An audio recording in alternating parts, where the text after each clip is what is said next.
Cool. We're live. There you go. Let's see if there's anything in the comments.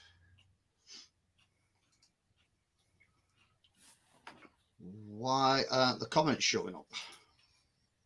You might have it on private chat, so go over to your right and see if you see the comment side of it. Oh, there you go. It's for some reason I took it off. Whoa! No idea. No idea why it's done that. You don't see the comment section on your side? No. Oh, what? Yeah, the only thing I see right there is just that live viewer comments show up in the StreamYard. This is an example. If anybody's watching right now, please hit the comment section. Just say something so that way maybe a comment will pop up. Yeah. Drop something in the comments because for bizarrely on my side, it's not showing anything. Normally it has two columns, one for the comments, one in private chat, and it's got nothing. Oh, dude, what's going on? I don't know. It's okay. I tell you what, I just told the missus if she would please comment right quick. So there you go, Future Boy. I see Future Boy's comment right there. There we go. It's popped up now. There we go. Got it? Oh, yeah. Awesome. Hello, Future Boy. There we go. Disaster averted. What's to come? We literally just started and we already run into a technical problem. What's to come? It's always the same when me and you get together, mate. Always. I don't know what it is. Just constant gremlins. Mark Trotman, howdy all. Hello, Mark. How's it going, man? I'm glad you've dropped on one of these live streams. I know we normally miss out when I go live, but it's nice to see you in here. I see you, Mark. Future Boy, the awesome duo. Yeah, well. Thank you, sir. Yes, thank you very much. We could talk shit for hours on end if that's what you mean. Well, it's absolutely. I mean, before we even clicked the live button, we were talking about fucking snacks over in the UK for like 30 minutes. Snacks and sweets. Find anything just to fucking talk about.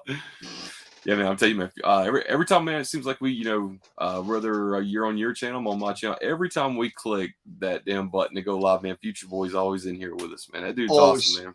I'm telling you, spreads the love around, man. Top guy. Yeah. He's into a lot of the same collecting as I am. So when it comes down to 80s cartoons, animation kind of stuff, he's right there with me. He sort of understands me. So I mean, I was going through your video list, man, because I was kind of like looking back at some of the older videos from like where me and you first started, and like you had like this block where you ran for about 2 or 3 weeks with nothing but your animation collection, dude. Like the amount of views you got on those fucking videos, I was like, wow, man, like, damn, he was smoking. So yeah, I really need to do more, to be honest. There's still loads of stuff sat here behind me that I've not done, and if you have a look around on YouTube, there's not that many people putting content out for it. So I think there's people out there that is looking for it. So I've been really lucky and I've got some decent views on some of those videos. I think the Thundercats one's probably done 1,200. I think He-Man's done about 1,000. I remember what was it like? It was like almost 2 years ago. I was going to Walmart and I was showing you like the He-Man box sets, like the DVD box sets that they had, like the clamshells and all that shit.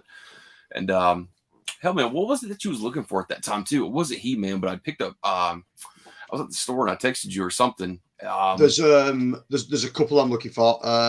Black Star is one of them. I'm constantly looking at them. These are all sort of Hanna-Barbera stuff. So there'll be Black Star, there'll be Gilter and the Golden Lance, Thunder the Barbarian. There's loads of it. Herculoids. All this stuff. Dude, I've never even heard of none of this shit before. Yeah, it's sort of, it's nut stuff. Some of it's sort of 70s coming into the early 80s kind of stuff. Gotcha. I did manage to get my hands on one, which is like fucking hen's teeth. You can't find it. It's probably a show that you don't remember. It's called Sky Commanders. It's a Hanna-Barbera show. No, and it's sad too because I know some Hanna-Barbera shit. You know what I mean? Yeah. It's short run. This kind of stuff. There's only 13 episodes, and then that's about it. And then another that was it. They completely ended the series. Yeah. Another one called Inhumanoids. This was from the same people that did Transformers and G.I. Joe. Dude, that sounds like something like Roger Corman put out. Yeah, this actually got pulled because there was a parenting body in the US that thought it was too over the top for children's TV, and it is. It's like there's some demon shit going on in it, and that ended up getting pulled that after 12 episodes. So yeah, that got banned essentially because of the subject matter. Nice. So that's quite difficult to get hold of. So that's a cool.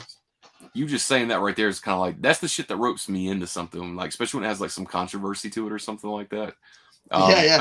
I'm sure you remember it back in the day. I think the WB used to play it, but there was like a little bit of shit about it. I think what was that? Gargoyles. Remember that back in Gargoyles? The day? Yeah, I remember Gargoyles. Yeah. Yeah, like it's early '90s show.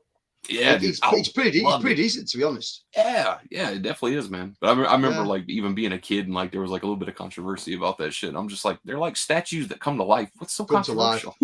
Yeah, I know. They just can't let kids. I mean, I was quite blessed in the '80s, really, because you know what I mean. People really didn't give a shit. You know what I mean? They just put on whatever. And obviously, stuff now doesn't get tailor made for things like that anymore. They have to be really careful about what they do now. So it's a bit of a shame. Yeah, man. That run that you had, man, with that. I mean, I'm telling you, fuck, man, you were smoking with that dude, man. Like you said, there's not really anybody on YouTube that's really covering that, man. So that's definitely where you got your majority of your traffic. Yeah, so. Not really. There's a British guy now called Dan. He's got a channel called Dan's Man Cave. He's just getting into it, and I think he's a little bit younger than me, but he's just getting into this '80s cartoon stuff. And he's picking up the He-Mans and the Thundercats and the She-Ras and that kind of stuff. But I'm sort of like trying to tailor him in to sort of like, listen, have a look at this one. You might never have heard of it. We'll go check it out. You know what I mean? It's because everyone knows Thundercats and He-Man and all that kind of stuff. And there's nothing wrong with that. They're great shows, but there's loads of other really, really good shows that people forgot all about. And that's really what I was trying to do. I was trying to bring these sort of physical releases, because like that would have just shown Skylanders. That's an MOD disc, so you can't just buy that. That has to be brought through Warner Brothers and Hanna-Barbera, and then that's manufactured on demand. So when you buy that, back in the day, they manufactured a copy for you, and they did a lot with that. Did a lot with that kind of stuff. Today, though, you couldn't get that manufactured on demand. That's probably pretty much just extinct at this point, right? Yeah, it's done and dusted now. Yeah. Gotcha. But they did loads of shows like that. Future Boy, I received the Miami Connection Cloak and Dagger for Vintage Job yesterday. Top quality stuff. The one that has tipped my interest is Cloak and Dagger, definitely. I mean, I ain't a Slipbox junkie, you know that. I'm not the biggest Slipbox guy, but fuck me, that looks good. It does. The design of the Atari cartridge in the it looks like an Atari 2600. Yeah, it looks brilliant. Yeah. So I'm very excited for those two titles, man. I am. Yeah, that's like the two titles in the box that I'm just like, I'll be probably pulling those out first and checking those out, man. Yeah, I mean, there's one thing I'll say. I mean, I've watched Cloak and Dagger a couple of times over the years. People have hyped it to a point, I think, with Vinegar Syndrome putting it out. I think people have hyped it beyond the point of what it actually is. Mm-hmm. It's a decent enough film, but it ain't nowhere near as good as what you remember. You know what I mean? Got you.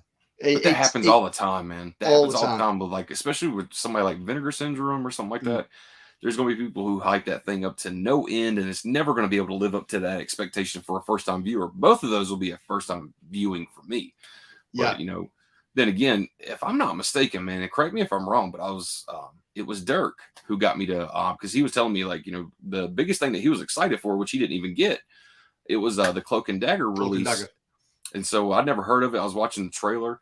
So I saw Henry Thomas in the trailer, but what's his name? And his name just eluded me. I had it on the tip of my tongue. But he played in Rob Zombie's House of 1,000 Corpses. Man, he's been in a ton of shit. Oh, yeah.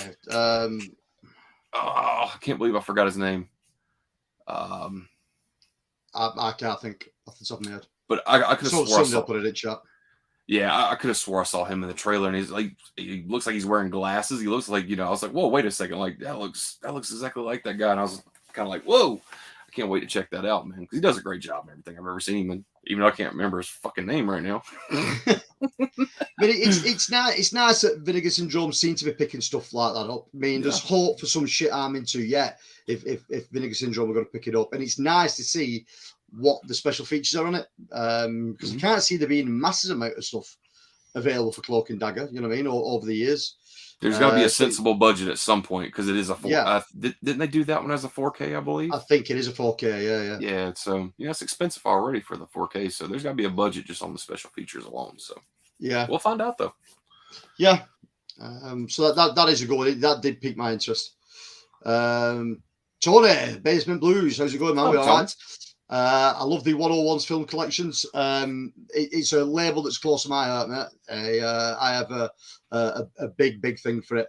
I've been a little bit disappointed with them of late, though, and we'll get to that in a bit. They've just tipped off the edge a little bit, but hopefully with one release that's coming that I'll show you in a bit, that they're going to bring it back on par again, because they have just dipped off a little bit, but the stuff that's available up to now has been fantastic. There's no denying they've got some good titles out.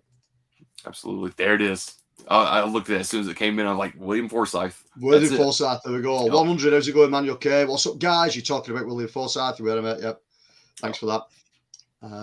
Before we make a start proper, mate, I'll Pop did it for me, so I'll do it for Pop if I can do it without knocking everything over. There we go. I've got a Pop's Movie Dungeon t-shirt on. He was really nice enough to buy one of my t-shirts and rep it on his channel the other night. So I thought I'd return the favour. If anybody's wanting these t-shirts now, I've got one and Pop's got one. This weekend they are on for £11 in the US. They're probably about $11 in the US as well. Sorry, £11 in the UK, $11 in the US. So now's the time to buy them if you're looking for them. They're half price at the moment. And I was surprised how good the print was on them. You know what I mean? I hadn't seen one up close. And print's really good. So for £11, you know what I mean? You can't knock them. So I will drop a link to Alan's in the descriptions. I'll drop a link to mine in the descriptions for some shameless plugging. Amber alert. I was going to say too.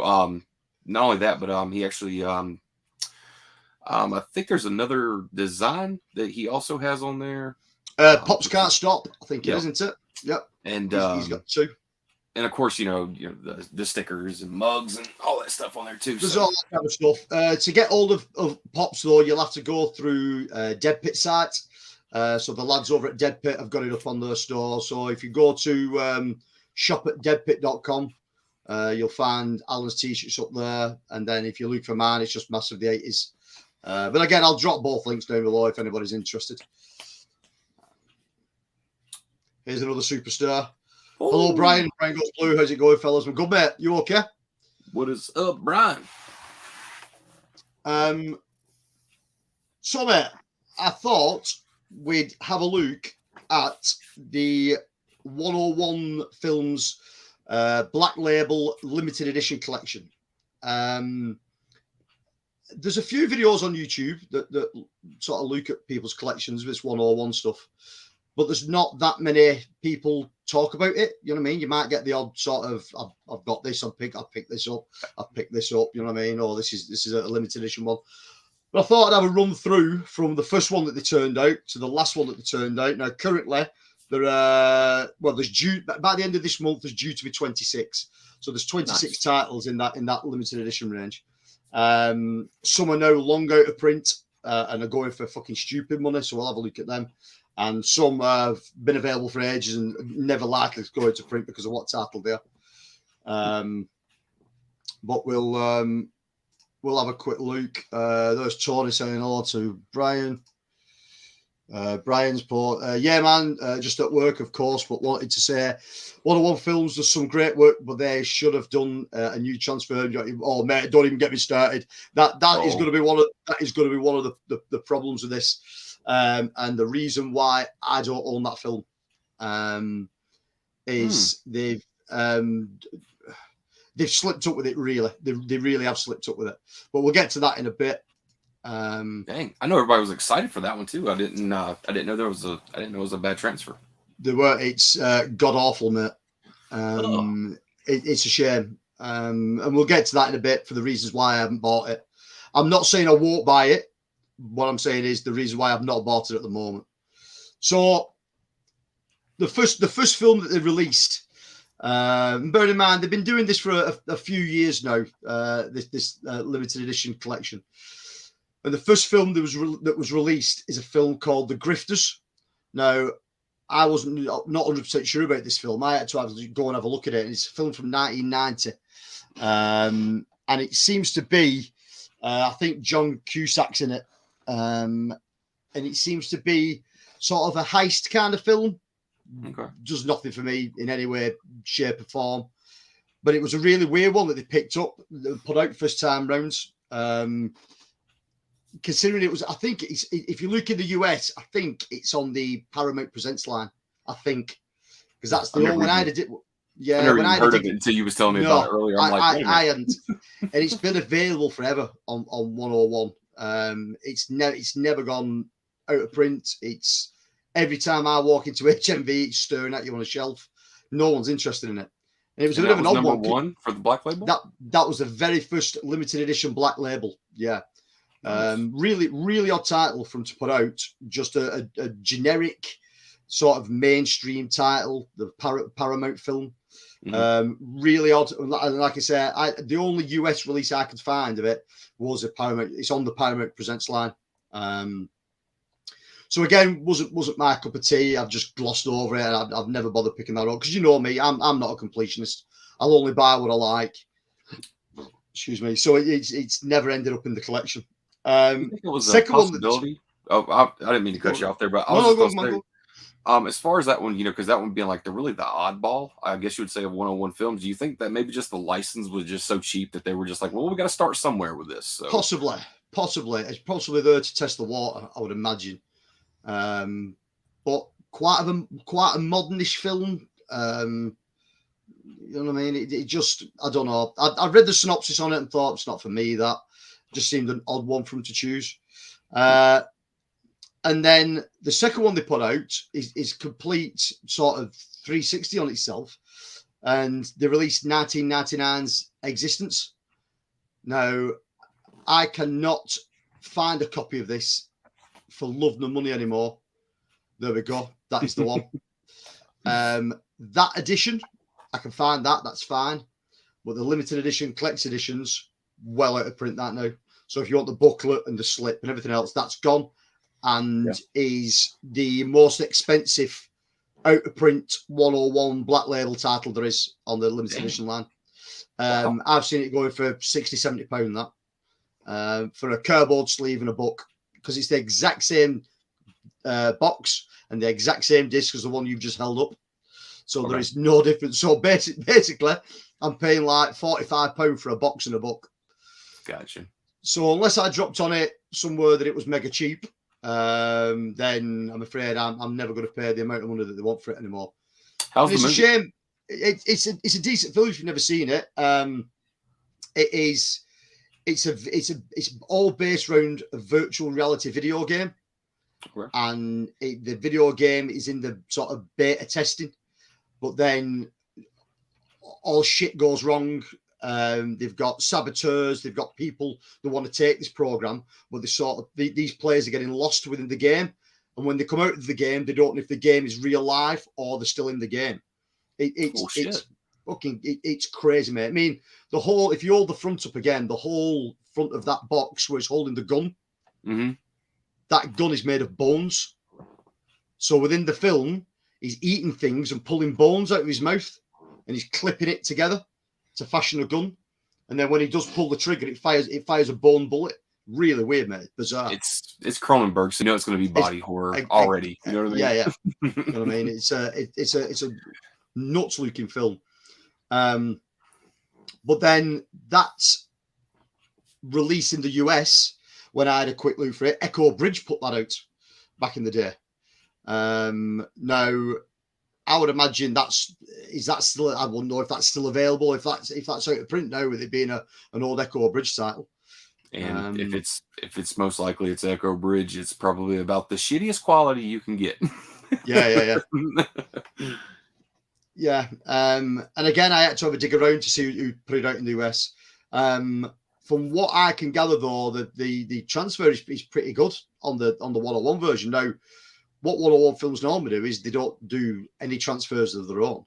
You know what I mean? They're sourcing them in for every other company possible.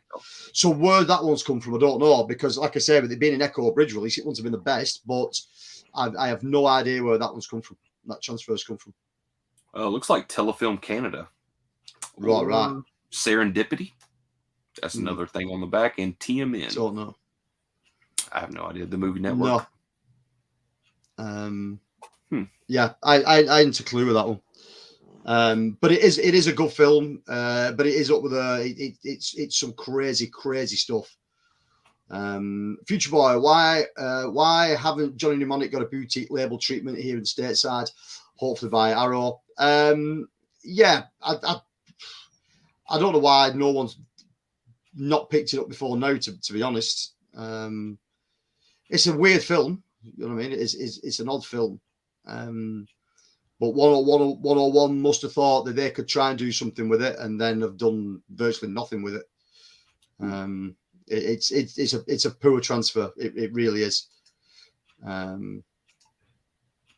Tony at Basement Blue says, I've got all of them. Had to pay the most for existence. It's expensive, mate. It really is.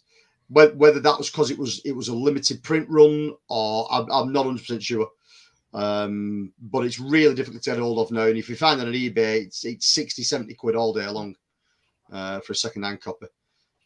We have a second-hand company here in the UK called CEX. And they're an online and high street store. And you normally can get a base price off them for what they're selling it for. Let's see what they're selling it for at the moment. And that is Existence. That was the second one that 101 did for the Black Label releases, right? That was the second one they put out. So they flipped it, I mean, all the way around from doing one thing to another. Yeah, so they're currently not for sale. So everybody who's got a copy of that is trying to hawk it through eBay. You know what I mean? Even the second-hand companies in the UK managed to get hold of it. Yeah. I don't know how that works. Yeah, one will pop through at some point or another. So then the third one that they put out, again, which has just flipped it completely. And they seem to, at this point, they're picking anything up. So the third release is 1977's Roller Coaster. Now, this is another one that's currently out of print and goes for pretty good money. You can pick it up, but it goes for about 30 quid normally.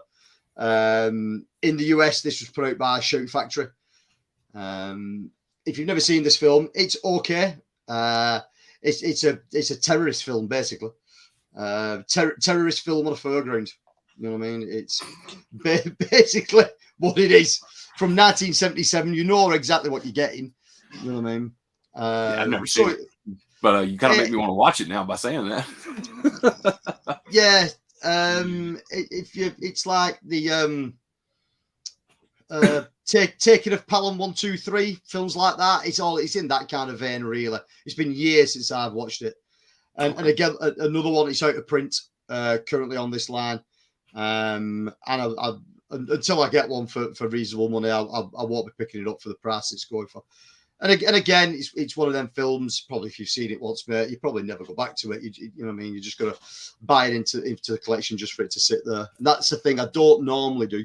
But if I found it for the right kind of money, I'd throw it in there. You know what I mean? It's and then for the fourth release, they just go fucking backwards again. And there's no consistency at this point. Everything they're doing is all over the show. So I had to look this film up because I had never heard of it. And it's a film called Black Book. It goes out in 2006, this film. And it looks like it's set during the Second World War, which takes me out of it straight away. You know what I mean? I've no interest whatsoever. You know what I mean? It's, yeah, gone. But when I looked for this film, there is no US version of it at all. So it's never had a physical Blu-ray release in the States. So why they thought they're going to pick... Again, they must have picked it up for peanuts. You know what I mean? They must have picked it up for next to nothing. But 2006, odd film to pick up from a company like that. You know what I mean? Yeah. And then up to this point, I still don't own any of these titles. You know what I mean? These ones that have just washed over me. Until we get to this next one. And I wish I'd have picked this up at the time because this is now out of print. and another one that goes for about 25 or 30, depending. And it's 1992's Trespass. Again, this is a Shout Factory release in the US. This is Ice-T and Ice Cube, Bill Paxton. If you've never seen this film, it's well worth a watch. William Sadler. Yeah, fantastic film about two firefighters find a map with some buried gold in an old burnt down warehouse, but it's on the territory of Ice-T and Ice Cubes. Yeah, it's basically the projects. I mean, it's rough. Yeah, and some shit goes down, and they find a young guy shooting heroin in one of these burnt down buildings. So because he's seen them finding this gold, he then goes and tells the rest of the homies what he's come across. So they kidnap him, and they've got him held to ransom. And it's just the fucking standoff between Ice-T, Ice Cube, and these two guys locked in this room. It is good. It's been years since I've seen it. But I always remember enjoying it. It is really good, and it's one I really need to pick up, really, because it is good. But again, I'm not going to pick it up for paying stupid money for it just because it's out of print. Because it will pop up at some point. I will come across it at some point. So we get to the first one, which is number 6 in the limited edition line, Black Label, and I do own this one. And it is The Cooler. This is William H. Macy. If you've never seen this film, it is. See, I'm not a modernish film kind of guy. I think this is 2003. Yeah, 2003. This one. And William H. Macy in this film is a cooler for a casino. And he's a guy that's put onto backgammon tables or blackjack tables or roulette tables. It's if anyone got a streak or there's anyone winning considerable amounts of money, this guy's a cooler, and he's strategically placed at a gambling table to take that winning streak away from someone. That's his job. He's paid by the casino to do that. He's down on his luck. He's not the most luckiest of guys. Lucky in love, lucky in money, in his finances. He's all over the fucking show. But he falls in love with a girl that's a cocktail waitress in this.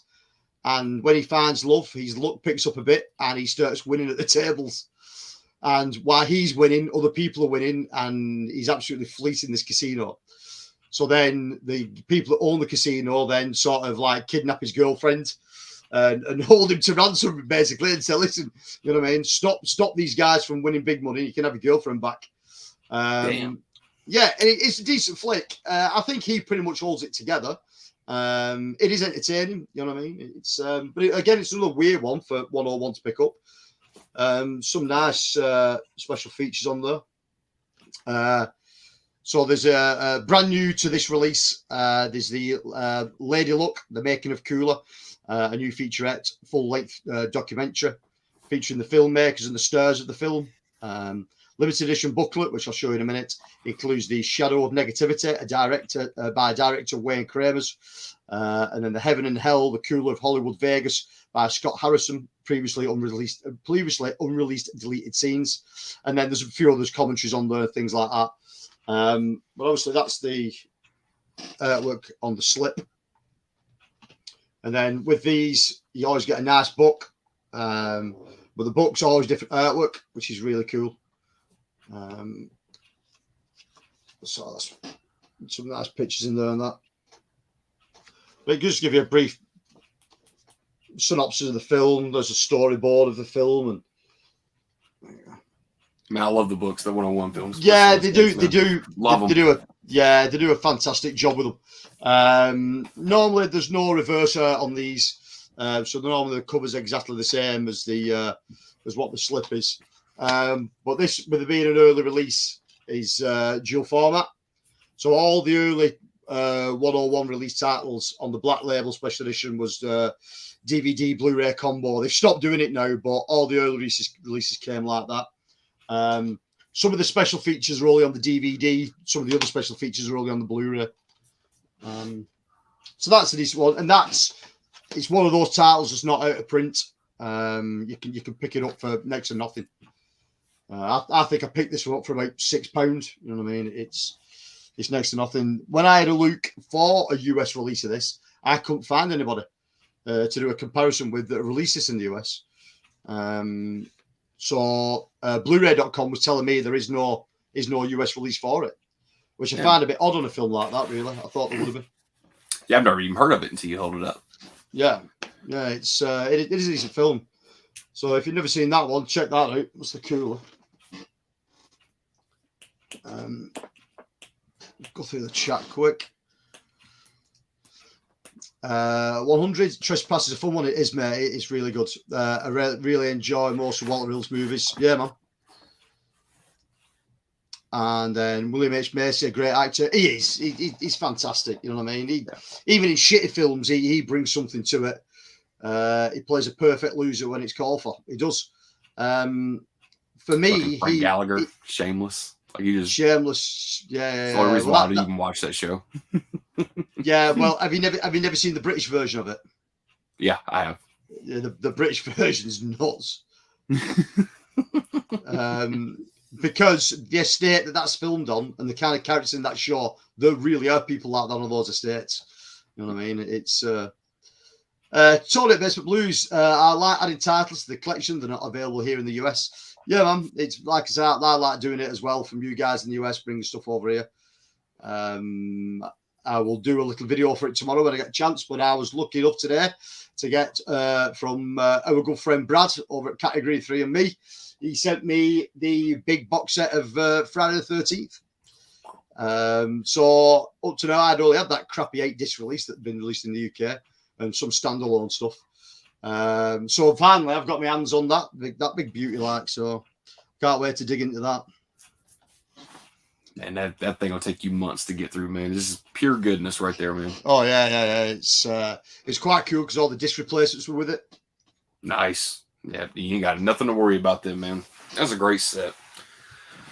I just wish they would do a little bit more work like that, but hey, it is what it is. We got that. Yeah, so. that's just it, isn't it? It's and I'd never seen that set up close. I've seen I've seen you unbox it. I've seen other people unbox it. I've seen other people talk about it. Until you actually get it and hold it in your hands and look at that artwork on it, it's hard to understand how good that artwork is. That artwork is phenomenal. I just figured you'd already had that though, man. Because I know you're like a huge Voorhees fan, so I was like, like, wait a minute, like he doesn't have that Friday the 13th set. Holy shit. never had it. And I knew Brad had 4 copies of it. And, I said, man, I'll take one off you. So I mean, as popular as that franchise is, and I mean, just that set alone, everybody knows that Screen Factory put that thing out. Was that like October 2020? Have you never even seen one floating in the wild? Like close to you or anything? Or nope. No. Wow, man. Never seen one in the UK at all. I've seen stuff available on eBay that people are trying to fucking sell to at stupid prices, but I've never seen one in the wild.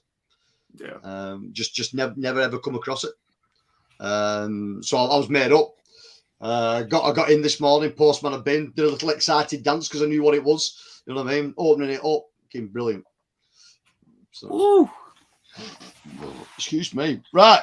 So this is where 101 now flips it on its head, and this is where the good shit starts to come. Because they, at this point, must have done some deals with other US boutique companies, because now we get to the cream. You know what I mean? This for about a 10 film run of what's coming next is fucking spectacular stuff. And it starts with Spine number 7 from 1982. It is class of 1984. Fucking brilliant film. If you've never seen this, definitely go out and check it out. It's fucking great. The US release, go on, man. If you've got it, pop it up. There we go, man. There's a Screen Factory. Yeah, I got it down to Screen Factory, that one. Yeah, man. So I would imagine that this is that transfer. I would imagine all the special features are ported over. So the brand new extra on this one is Life is Pain, an interview with Tom Holland. The limited edition booklet in this one called Future Retro, The Punk Culture of the 80s and Sci-Fi by Scott Harrison, and Pain is Everything, an interview with director Mark L. Lester and Philip Escott. I imagine they're all on there. And then there's a commentary with director Mark L. Lester. What Do You Love? A career retrospective of Perry King. History Repeats Itself, an interview with director Mark Lester and the composer. I'm not even going to try to pronounce his name.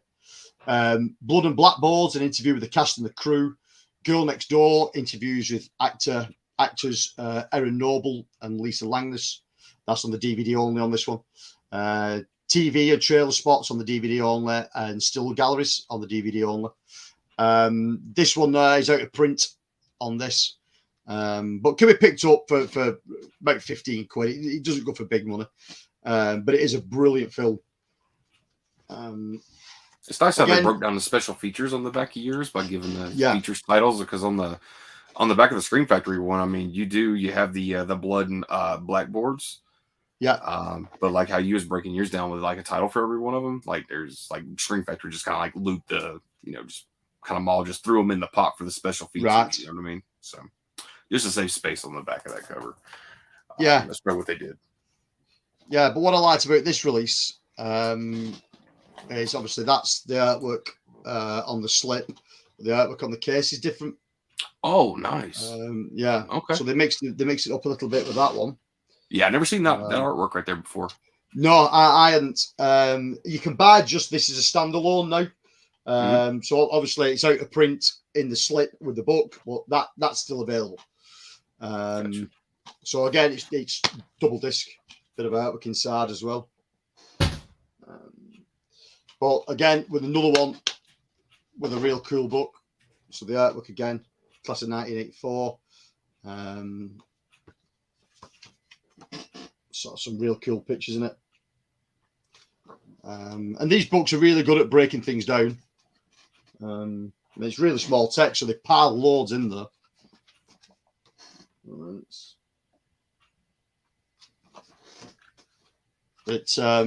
But it's a great film. I mean, I'll be honest with you as well.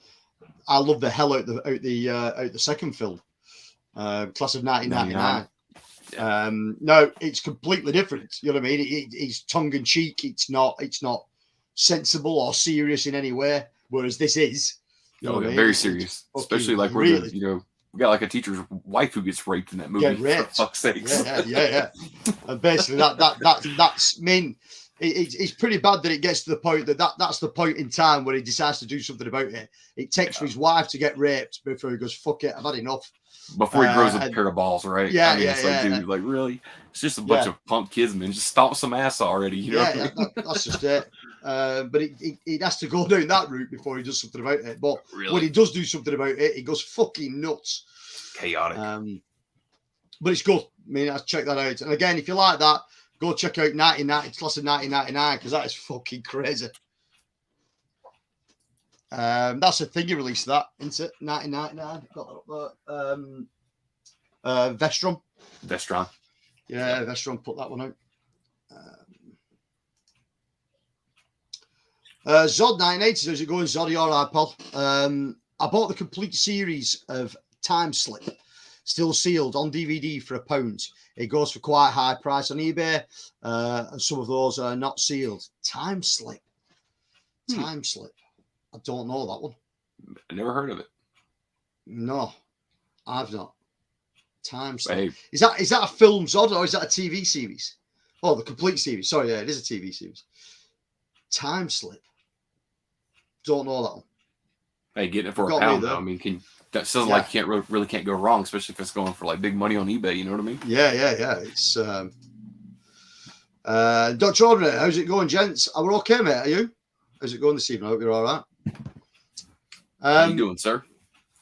So that was what do we look at then? Class of 1999. So then again, from that point on now, it's really brilliant. And number 8 in this line is one of my favourites, so you'll fucking piss your pants at this one. But I love this film. It's fucking ultimate cheese. It's proper 80s cheese. That's why I like it. and it's Howard the Duck.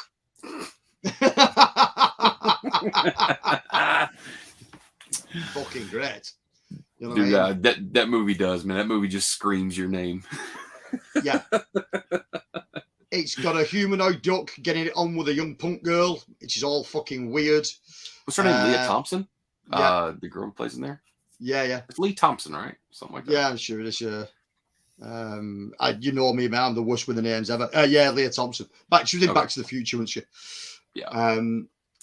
It's got a duck doing some kind of martial arts called Quack Fu. It's fucking crazy. You know what I mean? It's the only way to sum it up. But as a nostalgia film, I fucking love it. It's great. And when 101 put this out, man, I was all over it. To be fair, this is the first 101 film title in this set like this in limited editions that I got. As soon as this came out, you know what I mean? Howard the Duck, yeah.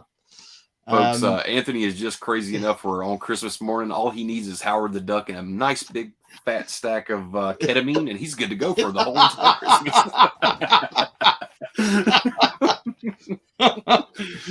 Man, it's a crazy film, and it gets shit on for being bad, and it is bad in a way, but I love it for it. I think it's fucking great. What I do like about this is the slip on it is like that, and then the actual box itself is him coming out of the egg. Oh, nice. Okay. So you get that and that, which is quite cool. And then the actual booklet in it is pretty good as well. It's got this like a comic book on the front. Again, you get some cool stuff inside it. There's always good quality these books. It's always like thick cardstock. There it is, old Howard, getting it on. So a bit of bestiality going on. Can you imagine what it was like when parents took their kids to go see that movie when it first came out and that fucking scene comes on? Jesus Christ, man! It's like, what the hell's going on? I think what was that? The American television show. What was that? The Goldbergs. Like, it's like it's a retro show. So like the kids like talking about the story of like grandpa and his dad like taking to the theater to go see Howard the Duck when it first came out, and everybody was like, was that duck fucking that girl? Yeah. I mean, I love the Goldbergs. It's great. It's gone off the boil a little bit now, but the really early stuff is fantastic. Yeah. What you will notice as well, that the further the line goes on with these 101 titles, is the slipcase goes shitter and shitter. They just go thinner and thinner. Like, these were really good. You get some of the later ones, they're just like paper. They're fucking terrible. But the special feature on this one is Howard, a new cult hero, Vic Pratt on Howard the Duck, a commentary with Will Jones, Robert J. Simpson, commentary with Charlie Brighton, and Dan Whitehead. Limited edition book, which I've just showed you, includes Howard and Marvel Comics. The Quackumentary. Nice. Quackumentary. Releasing the Duck news featurette, the stunts of Howard the Duck, the special effects of Howard the Duck, the music of Howard the Duck, and teaser trailers. What else is to say? I mean, if you watch anything on my channel, you'll know that this is well up my fucking alley. You know what I mean? It sums me up. If one film could probably sum me up, it's fucking Howard the Duck. That one in Raw Force. Raw Force. Well, that's another one. Yeah, we'll have a look at them at another time. The Red Label 101 stuff, but that's on their Raw Force. But when I looked at this, there is no fancy sort of boutique release. So this in the US, I think Universal just put a standard studio release of it out. So I shocked me really that there was no fancy release of this in the US.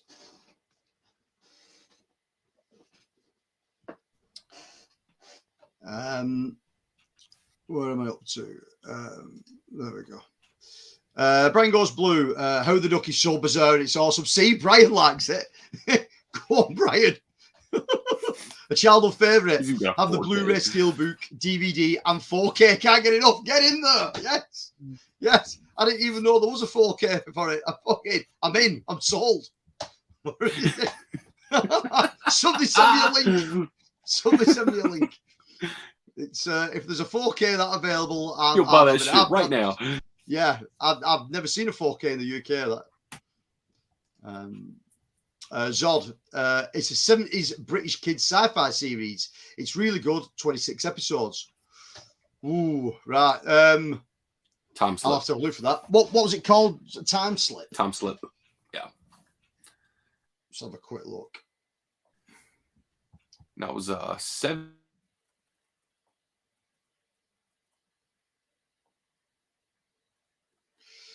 Time Slip, a classic 1970s sci-fi series. I found it. Easy says.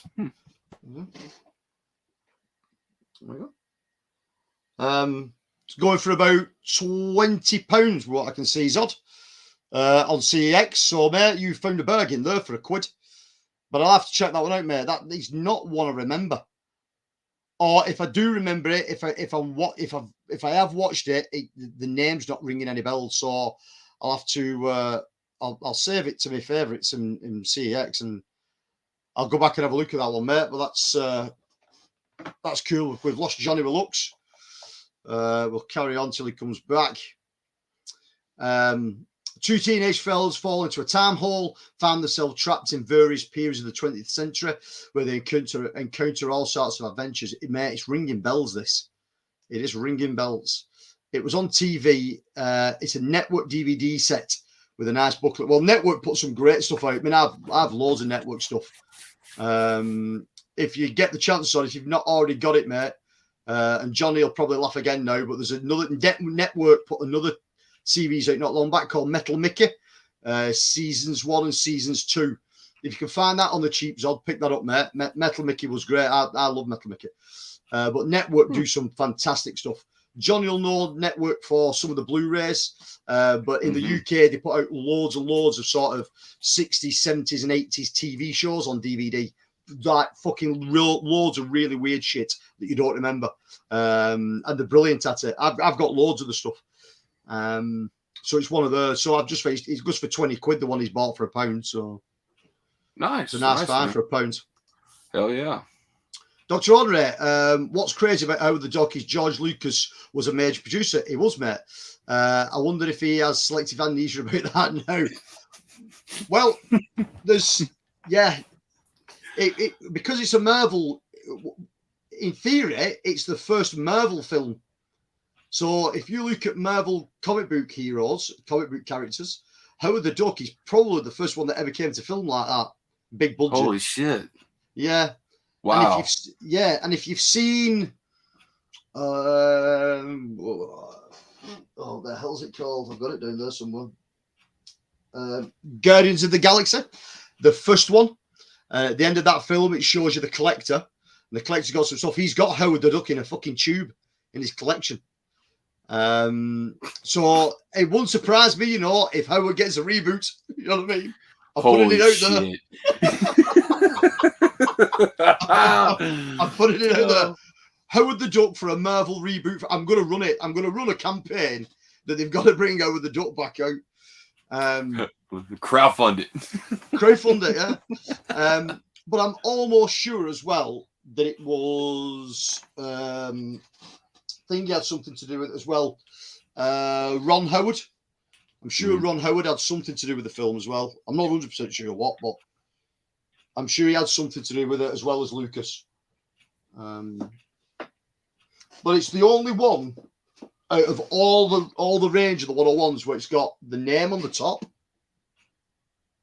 None of the others have got that. They've all got it on the spine. For some reason, Howard the Duck had it on top. So even 101 Films must like it. There you go. So we're gonna put the name around the top. Can't miss it. Can't miss. But like I said, mate, I don't know why the US has not got a boutique of it. It's got to be up there for somebody like Vinegar Syndrome to grab. You know what I mean? Or Severin Shout or somebody like that. Shout Select even, yeah. Shout Select seems like they'd probably done hopped on it by now, but yeah. But no, it's oh, look at this. Did Oh, you hear boy. that J.J. Abrams reboot Howard the Duck? I hadn't, but I'll look into it now. Oh shit! You just made his day, Dr. Ordinary. Just made his Yeah, I day. mean, J.J. Abrams doing something like that, that'd be fucking brilliant. Zod, Metal Mickey would say, want to go wee wee. What the hell is Metal Mickey? You was talking Metal about that right Mickey, when I came back. Metal Mickey was an early 80s TV show in the UK about a boy genius who builds a robot as like to use it as a help around the house for his mum and his grandmother. But the robot looks like shit and it's got a real bad attitude. And it was shit like that won't get made anymore. You know what I mean? They just don't make shows like that anymore. You couldn't get away with it. And it was a series, right? It was a How many series. seasons? 4, if I'm correct. There's only 2 available on DVD, but I'm sure there's 4 seasons. But they're only like 8 episodes a season. Yeah, but it still had to have viewers though to keep it going all the way up to Oh, season 4 though. So yeah. And it's a fun show. I like it. It's not everybody's cup of tea. So after the old Howard the Duck thing, again, it's one I don't own. I do own the film, but I don't own it on this release. And it's Rabid from 1977. Fucking brilliant film. Great film. To be honest, it's out of print, this one now. And again, it goes for a little bit of money. If I find this one out in the wild, I will pick it up and switch my older copy out for it. There we go. The 101 films. Yeah, what's the other one? Video still look. Yeah, well, the 101 films looks like the Arrow Steelbook. It's the same artwork on the front. Again, looks fantastic. That looks great too, man. I love that steelbook. Love that art. Yeah, I mean that's on the original release I've got, which is up there. It's one of those films when 101 put that out. I thought, right, this is great. Are we going to get the whole trilogy? Are we going to get that? Are we going to get Shivers? And what's the other one that came off the back of that? The 3 that he put out at that time. You said what was that? Rabid, Shivers, and Rabid, Shivers, and what's the other one? I can't think.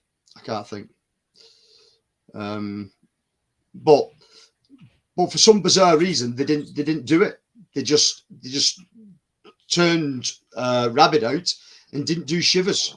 Now, unless they couldn't get the rights, the rights have been taken by someone else, which I imagine they had been. It was a shame, really, because it would have made a nice sort of back-to-back releases, one a month of each of those. But they just stuck with Rabid. It is a nice release. And again, if I can pick a copy of it up, I will do. I mean, they've also 101 also put the remake out as well. So the remake of Rabid, that's on the 101 Red Label. Soska Sisters, I think. Yes. And I don't think I've ever seen it. I don't think I've ever seen that remake. I haven't. I bought it from Screen Factory, and I still haven't even watched it yet. So yeah, you can get it dead cheap here. That now, you know what I mean. On the 101's release, every time there's a sale on it, goes for about £4 now. You know what I mean. It goes for nothing. And they probably use the Screen Factory / IFC collaboration scan that. Because 101's always going to use somebody else's scan. Somebody else's scan always. And like I said, when I looked at it, it popped up that it was a Screen Factory release. So they've definitely used the Screen Factory one. So that was span number 9 was Rabid. And then span number 10, which I do have. And I think you own this one as well, mate. It's 1993. It's Skinner. Yeah, you have it as well. Brilliant release. There we go. Double dip. Gotta have that Severin one too. Severin, yeah. So obviously this was the Severin scan on this one. Yep. Because the Severin logo pops up at the beginning of the film when you put it in. So, I think it's probably identical to the Severin release. I can't see there anything else being on it. 100%. It's the disc are cloned. Yeah. The only extra you're getting is the booklet. So you get in the limited edition booklet, includes a screenplay with forewords from the writer Paul Hurt Wilden. That's it. Extras include A Touch of Scandal, an interview with director Ivan Nagy. Under His Skin, interviews with Ted Raimi. Bergin Bin VHS for a Book, interviews with screenwriter Paul Hurt Wilden. Cutting Skinners, interview with editor Jeremy Katzen. Flying sequence outtakes, extended takes, and trailers. Again, I'd only ever seen this film once. I thought it was a bit out there. It was a bit nuts. And then when 101 decided they were putting it out, I thought, yeah, go on, we'll go back and rewatch it. And I enjoy it. It's good, you know what I mean. It's got Ricky Lake in. Fucking take it or leave it with Ricky Lake, you know what I mean. She's all right. It is what it is, you know what I mean. I think probably Serial Mom was about her best film, which I love. Serial Mom, it's great. But again, with the cover for the slip for the 101, that's the slip, and then what they do again, some slight alternate art where they've got him on the cover instead of her on the cover in the background, and then the book on that one, which is quite cool. At least with the 101 release, you actually get a DVD copy in there, because the Severin, you just get the Blu-ray in there. I mean, come on. I mean, who doesn't have a Blu-ray player by now and you're buying this stuff? But nice to have a DVD in there just in case, you know? Yeah. I mean, there's a point of time. I'm not sure if it might be this one, mate, where you don't get the DVD. I think this might have been the first one that isn't. What, Skinner? Oh, no, it is. Sorry, it is. Yeah, there's a DVD in there. Yeah. Because it does get to a point in time where there is no back art and they took the DVD out to keep costs down. There you go. That's obviously what they've done. So these ones are still getting it. So if you know what I mean, if you've never seen Skinner, go try it. You know what I mean. It might not be everybody's cup of tea, but it's not a bad flick.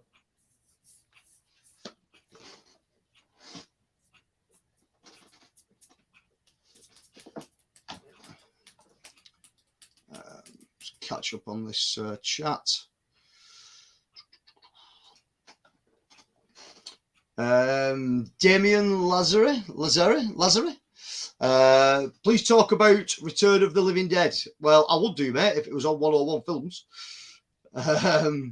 But it's not. I mean, it's not, and it's never likely to come to 101 Films. I mean, Return of the Living Dead, the Blu-ray of that in the UK, I mean, that's put out by, I want to say Fabulous. I think Fabulous Films put it out in the UK. It's out of print now. Goes for fucking stupid money. It's why I don't own a copy. It's going for like 35, 40 quid for a second-hand Blu-ray. I'm not fucking paying that. You know what I mean? It's a good film. I enjoy the film and everything, but I ain't paying that kind of money. Yeah, Scream Factory had the rights to it there for a good while, but unfortunately they lost their license for it. It's been rumored that they're going to re-release it as a 4K, but don't take that rumor to heart. I keep always hearing people saying like, "Oh, we'll expect this and you can expect that," because I heard through the grapevine. I'm like, well, I don't believe it until I see it. You know what I mean? So yeah, it is a classic. You know what I mean? I do really enjoy it. It's one of those I had on X Rental VHS for years when I was a kid. And watch it every July 3rd. Yeah, the box was great. The box was like other ones I've showed, where the Rambo 3 box I've got is red, and the Creepers box I've got is gold. Well, the one for that was purple. It was a Guild purple box, a big box VHS. And I wish I still had that, because that goes for fucking daft money as well now. But like on most of the VHS, I've let it go over the years. Dr. Ordinary, Metal Mickey makes me think of Danger Mouse. We used to get that on CBC out of Toronto in the 80s. Great 80s cartoon. Should have it here somewhere. Got a quick look at...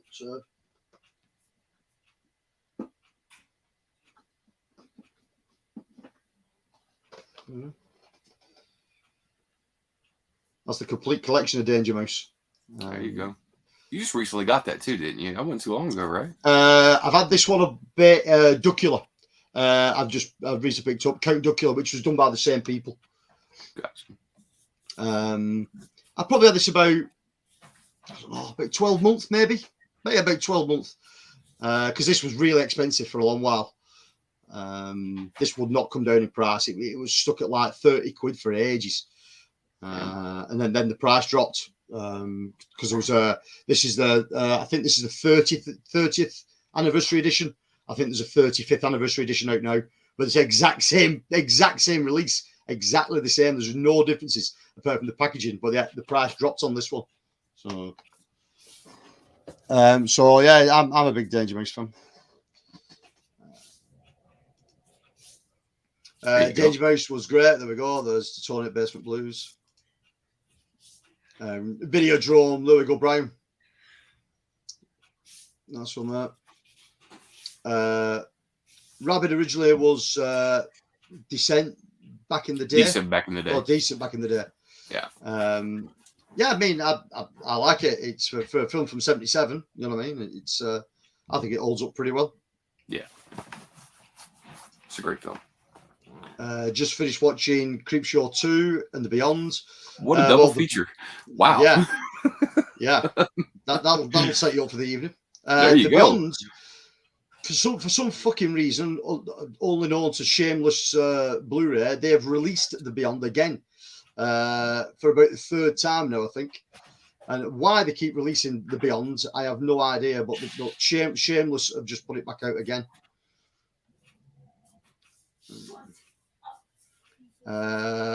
All classics there, mate. Zod was the other film, The Brood, with Oliver Reed. Crazy movie. Crazy movie. You sent me the Criterion version of that long back, didn't you? Yeah, nuts film. Anything with Oliver Reed is nuts.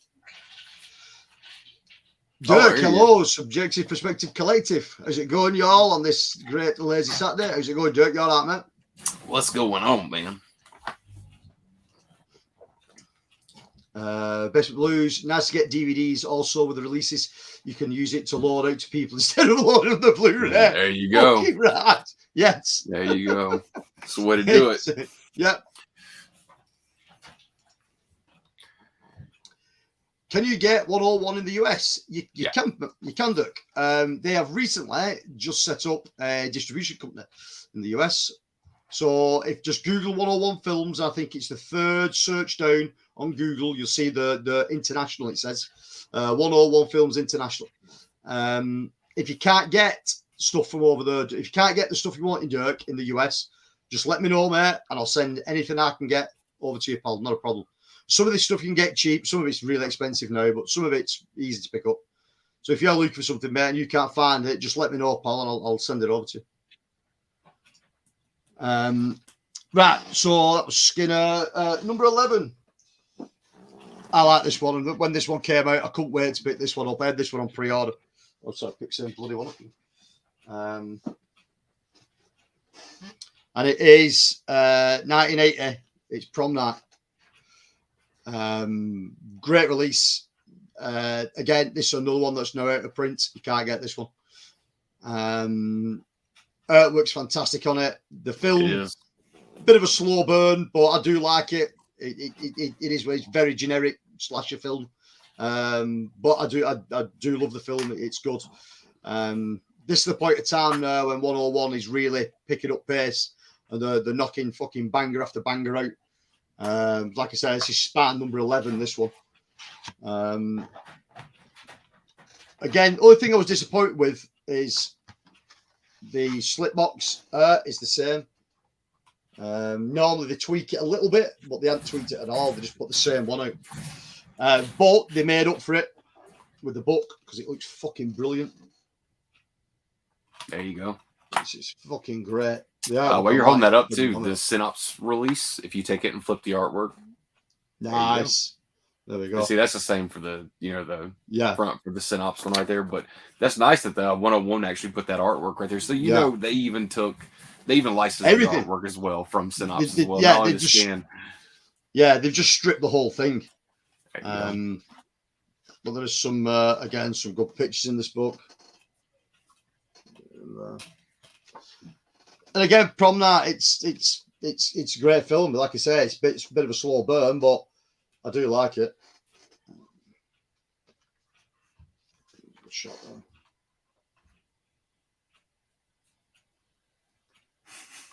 Just some nerdy brother.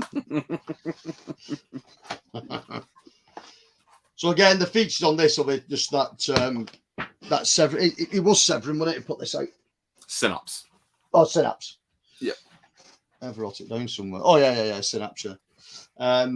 So the brand new extra on this one, Chasing a Final Girl, a new documentary on the final girl in horror, an interview with director Paul Lynch, commentary with Fright Fest, Paul McEnvoy, and filmmaker Jake West. Limited edition booklet, which is that includes Just Some Fucking Nerdy Brother, Prom Night, and Strange Case of a Canadian Slasher by Dave Alexander. Dance Till You're Dead, composer Paul Zazar remembers the music of Prom Night with James Burrell. Additional extras, audio commentary with director Paul Lynch and screenwriter William Gray. The horror of Hamilton High, the making of Prom Night featurette, collection of additional scenes added to the television broadcast, never seen before outtakes, motion still gallery, original radio spot, original theatrical trailer, and television spot. So you do get quite a bit with it. You got more special features on yours than this one. Really? Yep. So 101 puts them on for that on the other disc. You said Chasing the Final Girl. That I don't even see that listed on the back of here. Yeah, it says Chasing the Final Girl, a new documentary on the final girls in horror. Unless my eyeballs are deceiving me, I do not see that listed nowhere on here. Cool. So 101 actually put some different stuff on here then. There you go, man. Yeah, and then like I said, the limited edition book contains Just Some Fucking Nerdy Brother, Prom Night, and The Strange Case of the Canadian Slasher by David Alexander. Obviously that won't be yours because that's the limited to this. Well, that's cool. I mean, if 101's done some extra stuff on it like that, that's great. Yeah, man, that's great. They put together a budget and put something extra on the disc than just, other than just completely hijacking somebody else's disc. Yeah. Again, this is out of print now, but you can get this one for about between 15 and 20 second hand now.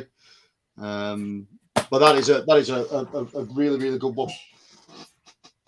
I mean, I'm telling you, I love. I do. I like Prom Night a lot.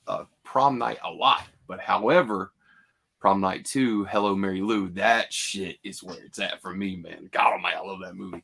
Do you know what? I've never seen it. Oh, dude, it's great. It's great. Yeah. It's right up your alley. It's so cheesy. It's just great in every way.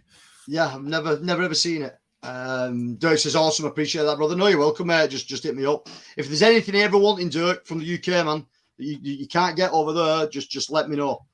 I can always sort it out, pal. Always sort it out. Basement Blues. I love Prom Night. My childhood slasher.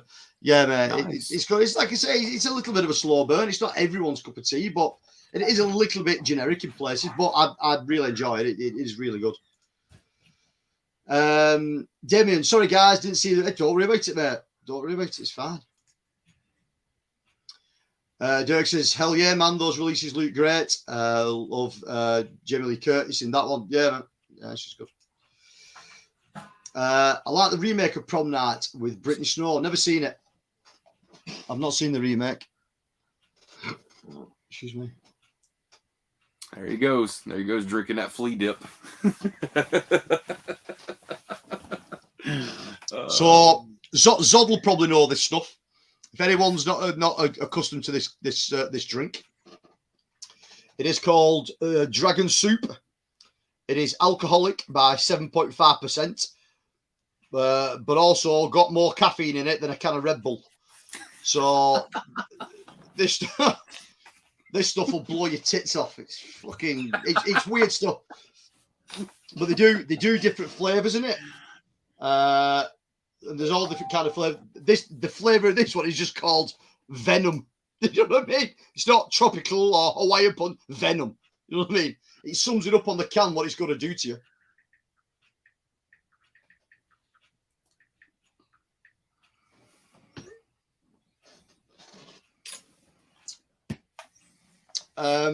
Right, so that was Prom Night. Right, the next one I don't own neither. In the US, this was put out by Olive Films in the US, and it is Phase 4. Not a film I remember. It came out in 1974. I think it's a sci-fi film, but with a twist. Very futuristic for its time, from what I can remember. But I don't ever recall seeing it. Again, it's one now that it's out of print. It is quite expensive if you come across it. But it's not a film I knew of at all.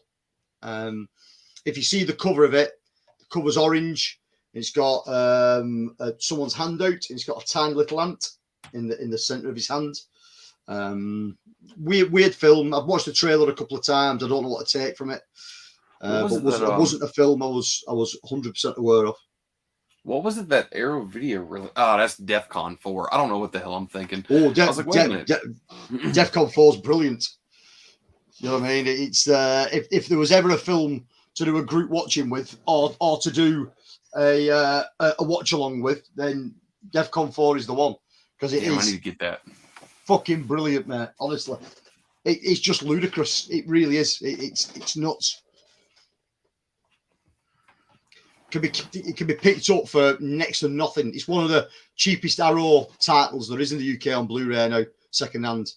There's a couple that go for next to nothing, and that's one of them. I'm trying to think if I actually picked that one up, but I don't think I did. I remember seeing the cover for it. There's like a skull, like sitting on the ground in the desert, and I think there's like a satellite dish or something behind it. Yeah. That's the this? One. That is the one. That's definitely worth a watch. If you like post-apocalyptic stuff, then it's basically what it is. But it's like post-apocalyptic overnight. Some astronauts have been in space for a while. A nuclear bomb goes off. They come back down to Earth. It's only been like 30 days, and there's like fucking mutants, and there's nothing left of people. And you know what I mean? People haven't had time to react to it yet, and there's fucking nuclear zombies walking around. The fuck? But it is good. It's entertaining. Hell yeah.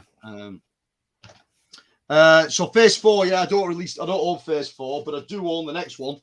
And this is Spy number 13, came out in 1995. I love this film. This is right up my alley again. This is horror. This is sci-fi. It is screamers. That cover's fantastic as well. This is fucking brilliant. This has got fucking Tony written all over it. If you've watched this film, very 80s throwback, even though it's a 90s film. Is that the one that's got the what's his name from RoboCop in it? Yes. The same one. Yeah. What the hell's his name? Peter Weller. Peter Weller. There you go. That's him. Futuristic, sort of war film, you could say, and they have developed a robotic seeking mine that was designed obviously to take the enemy out. So enemies would bunker in, and this mine was designed to detect the enemy, dig under the enemy, and blow them up. But now it's gone sentient. It's thinking for itself, and it's just killing everybody. Fucking Skynet. Like Skynet. And they call them screamers because of the noise they make before the attack. And they hear this high-pitched scream before they come out the ground. And it's really good. If you like sci-fi horror, then you'll be up there. If you like likes of aliens and stuff like that, then people would like screamers. I could be mistaken, but Anthony, I think Scream Factory might have put that out. Scream Factory did put it out. Yeah, that's where I found it, done it. Yeah. So again, they went a bit lazy with this one. The artwork is the same as a slip, and the book is the same as a slip as well. It was a little bit disappointing, but it takes nothing away from being a fantastic film. Brand new extras to this release. Commentary with film critic Kevin Lyons. Limited edition booklet inside. In space, no one hears your cur. An inside look to Screamers by Liam Hathaway, and When the Machines Rock, an insight by Philip K. Dick, and Dystopian Dreams by Scott Harrison. And then the additional extras are Northern Frights, an interview with the director Christian Dugas, Orchestrating the Future, an interview with producer Tom Berry, More Screamer Than Human, an interview with co-writer Miguel Trudillas. From Runaway to Space, an interview with actress with Jennifer Robin in the theatrical trailer. So you do get a bit on it. And again, if you like people like sci-fi horror, then they'd love this. And again, Peter Weller, you can't really go wrong with it. So that was a nice release that they put that out. Man, it's been so long since I watched that movie, man. You kind of definitely need to check that out too, man. Yeah, it's good. It's up there with sort of sci-fi horror stuff that I'm into. And one that Like I think the Saturn III kind of feel. Yeah. Saturn 3 is another really good film. I don't actually own a copy. I don't own a copy of Saturn 3. I don't think anybody in the UK has put Saturn 3 out. I'm almost sure there's no release of Saturn 3 in the UK. Yeah, Screen Factory has a release of it. Right. So then Spine number 14. I think you might have this one as well, mate. If not, you've definitely got another version of it. It is The New Kids. There we go. I still haven't watched this movie yet. Brilliant. It's hard to describe what it is. Is it a coming of age film? Is it a revenge film? I think it's a bit of both, really. Some kids move into a new area. She's getting bullied. That their brother and sister. She's getting bullied. He takes fucking matters into his own hands and shit goes pear-shaped. It's good. It's entertaining. It's decent thrill ride. Again, a nice one that 101 picked this up. But if you sort of have a look at the companies that they're dealing with now, so starting from Rabid, you got Screen Factory, Severin, Synapse, Olive Films, Screen Factory. You know what I mean? They're dealing with the big boys in the US now, and they're picking decent titles up. So it was good to see. But I'm afraid to say, the US release of this one is Mill Creek. It's so, but I've watched this, and the scan on this is pretty decent. Okay. So whether 101 did this and Mill Creek got the scan from 101, I don't know. Or if Mill Creek did an excellent job on this, and 101 have took that from that, I don't know, because when you put it on, it doesn't advertise Mill Creek like it does with a lot of the other companies, where you know where if you put a particular film on, you know where that scan's come from, because it'll say Synapse, it'll say Screen Factory when it comes on. This one doesn't. So I don't know who's done this one. But again, really good release if you've not seen it. Again, another one where they got a little bit lazy, but I would imagine it's a cost thing at this point now. They're paying more for these titles, so they're trying to keep the cost down. So the artwork doesn't vary on the book or the case or the slip. But I don't mind, you know what I mean? At this point, we're getting good titles. I think it's at this point, yeah, it is. You can tell the budget cutting now because there's no back art and we're just Blu-ray only. Boo. But again, I know. But again, at this point, I don't really mind because they're picking some good titles up. You know what I mean? There you go. You know what? I bought that from Orbit, man. Like it was, what was that? It was like number 14, I guess, for 101 Films right there. 14, yeah. The reason why I bought it, man, was just I'd never heard of it, and it was.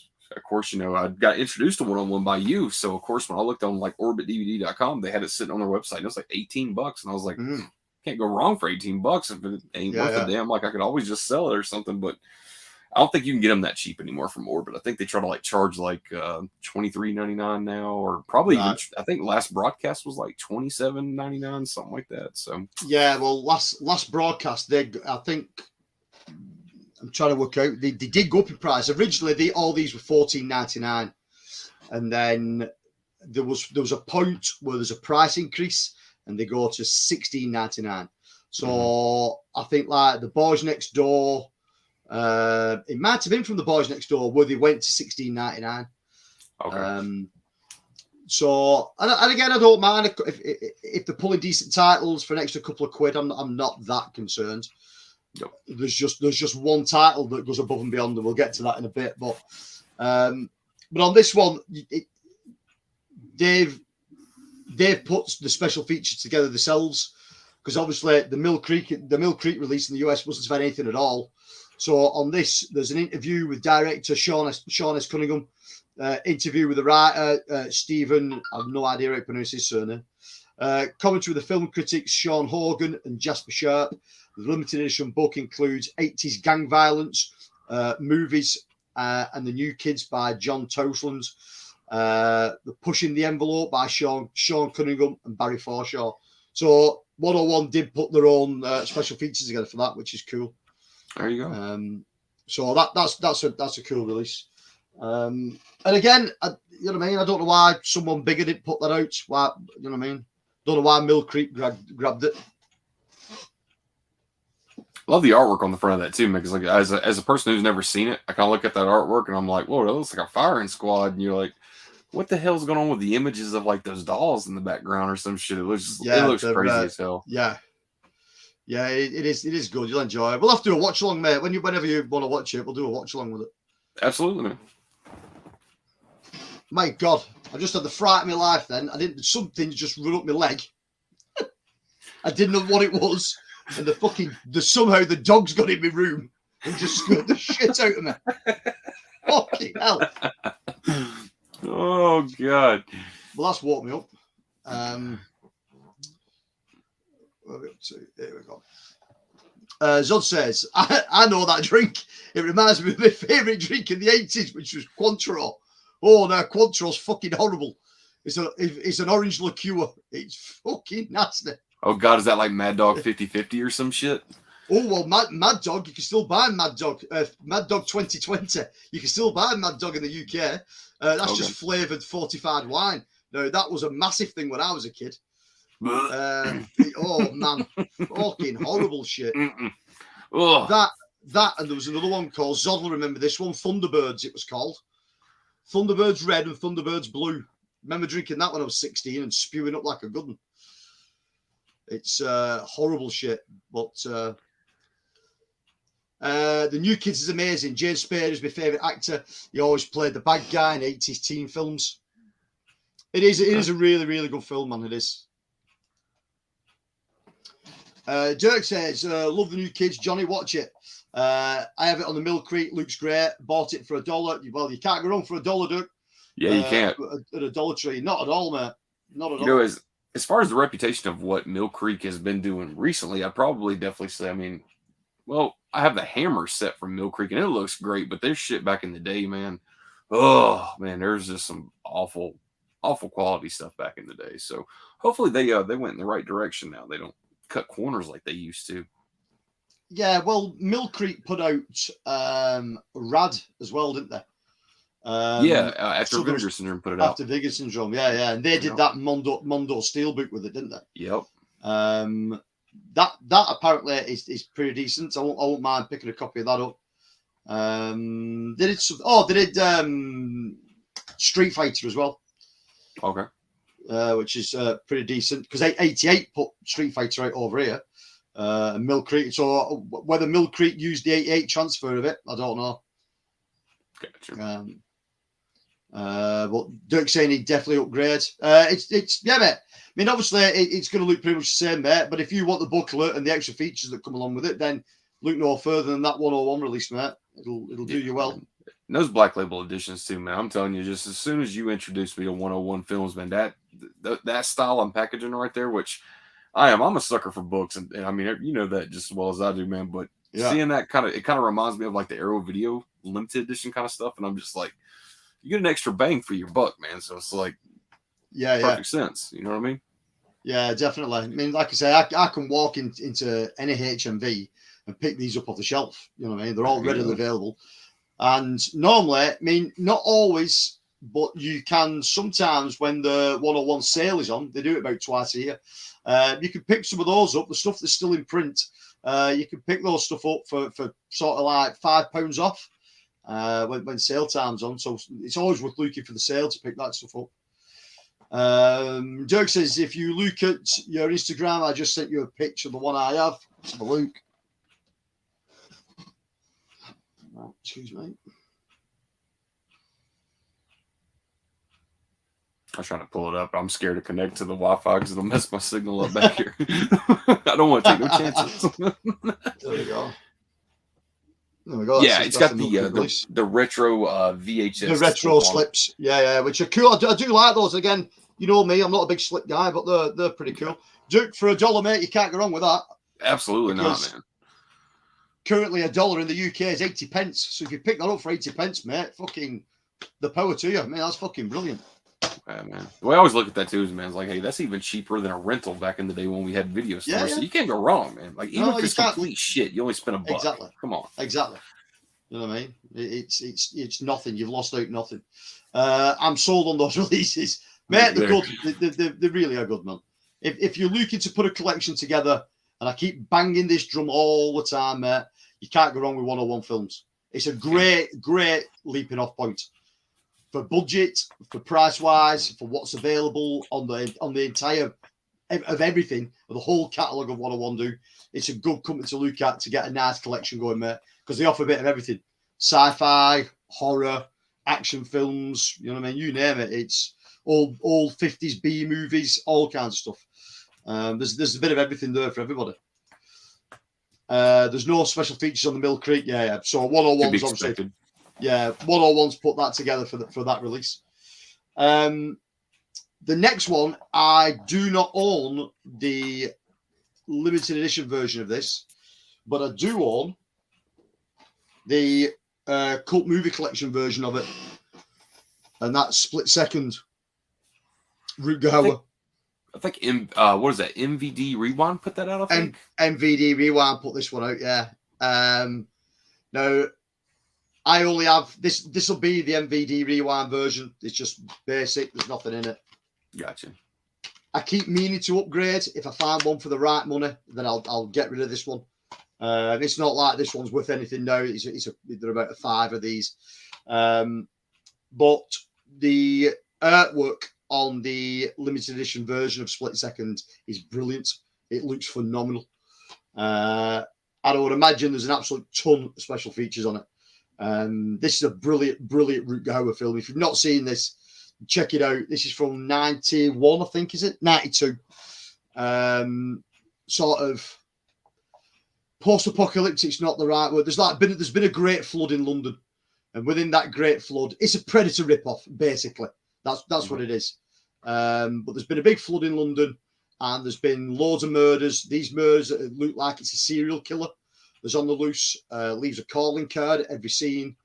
Rutger Hauer's some crazy lunatic detective that's obsessed with eating chocolate. It's the who's who of British acting that's in here with him as well. The storyline doesn't make much sense. It's really badly edited. The sort of camera angles are really odd as well, but it sort of works. Rutger Hauer's brilliant in it. And then when you finally get to the end of the film and you realise it's not a serial killer, it looks like a predator. And basically, it's just a Predator ripoff. Then it's got a nice twist, but definitely check it out. Split Second. It's really good. I definitely want to see it, man. Of course, especially for anybody who knows who he is, man. Of course, he's always going to have that fame for The Hitcher. But yeah. I actually just got to watch, which I got during the Kino sale. This is my first time watching it. But that was Wanted, Dead or Alive. Dude, right? Where has that movie been at all my life, man? I immediately clicked play again as soon as the credits rolled, and I was just like, man, like I think it was like $8. It was like probably like $5 or $8 during the sale. I'm like, come on, yeah, that thing was a no-brainer, man. Oh, it's a great flick. Yeah, he's done some brilliant stuff. He's done some shit as well. Films like Blind Fury and stuff like that. I can take that stuff. I can watch it. You know what I mean? Just disengage your brain and have fun with it. But the one that stands out for me is Hobo with a Shotgun. I mean, oh yeah, I fucking love that film. It's a masterpiece of grindhouse looking cinema. It's great. And Rutger Hauer, he's got a model. There's a monologue that he does in that, and it's unreal. It's probably one of the best things he's ever done. You wouldn't believe this, man, but he was talking about Derek was actually saying like, hey, I went and picked this up for $1 at the dollar store. Hobo with a Shotgun DVD Blu-ray combo pack with slipcover is literally sitting at a dollar store for $1. Really? I swear to you. Yeah. No, it's crazy. It's a shame. I mean, I've got it on. I don't know who released it in the UK. I don't think he says. Yeah, man, that thing's a fun watch, man. Unfortunately, though, I just don't think a lot of people really took notice to it because they just saw the title and they just thought, okay, this is going to be an obnoxious film that is just going to be not probably on par with what I like. But man, it's a great watch. Yeah, I think that was a case with sort of there was a big trend where there are grindhouse films coming out, So you had what Tarantino did. You had Machete. Yeah. All kinds of shit. Like coming with that grindhouse kind of feel. Yeah, Planet Terror. Sure. What was the one that Tarantino did? He did that double hit, didn't Death Proof. Death Proof. And like I said, and then that one popped out of all that kind of stuff, and it's probably the better one. I mean, don't get me wrong, I do like Machete. Machete's not a bad film. It's entertaining, but out of all that kind of stuff, then definitely Hobo with the Shotgun's the best one. I'm telling you, man, Howard in that film too, man, he looks beat to shit. Like, I mean, he just looks like he's a hobo. He's gonna definitely have to look like shit, but damn, man, he passes off for like a real hobo in that movie. Yeah, he's fucked in it. He is fucked in it. He looks like he's probably drank about 18 of those fucking dragon soups you've been drinking.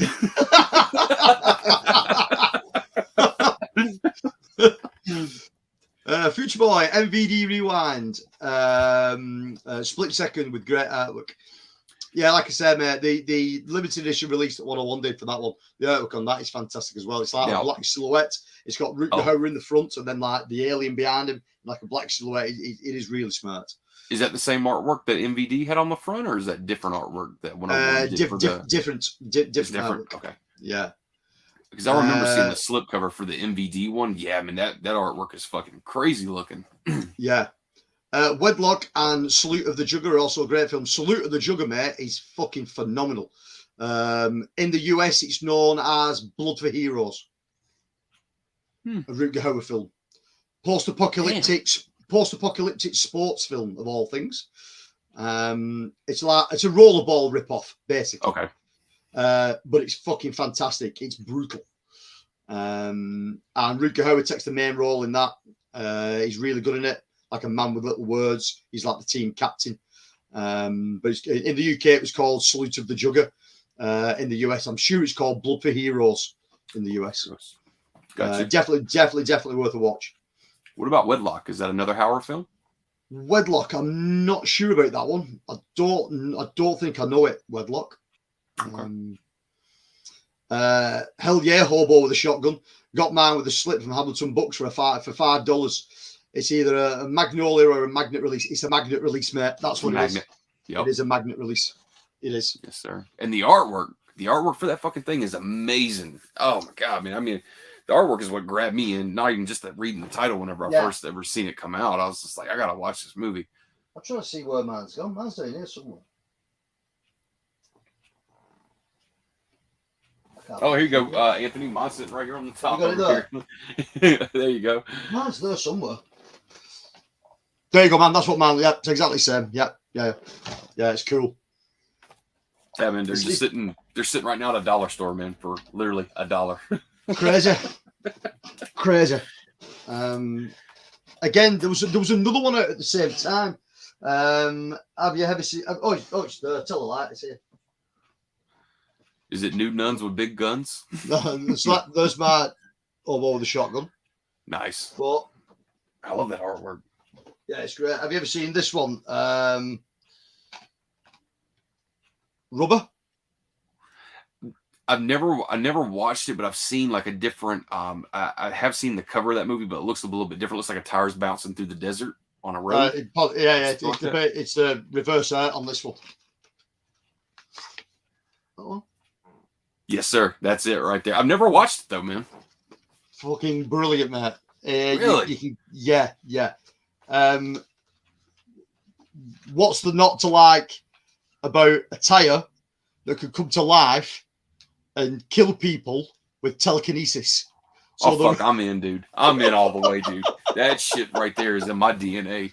Yeah, I kind of just I didn't even. It was one of those things where I saw the cover of it and I saw the name of it, and I just one of those things where I never was sitting there was like, what the hell could this possibly be about? Like a rubber tire. Like, what the fuck is going on here?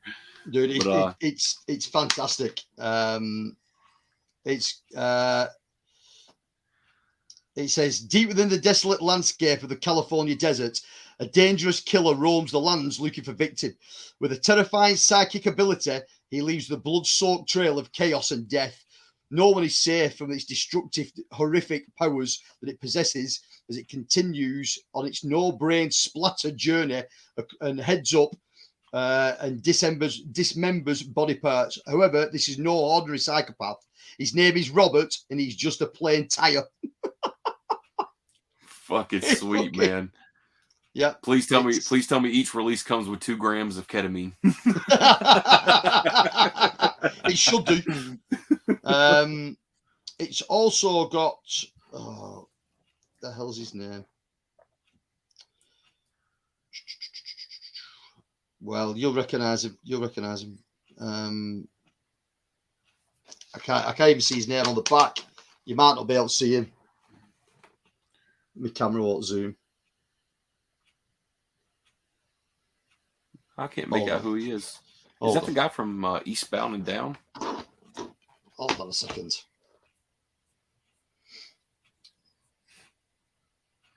I am the worst person ever with names. Awful. It's all good, man. You ain't the only one. And the older I get, the worse I go.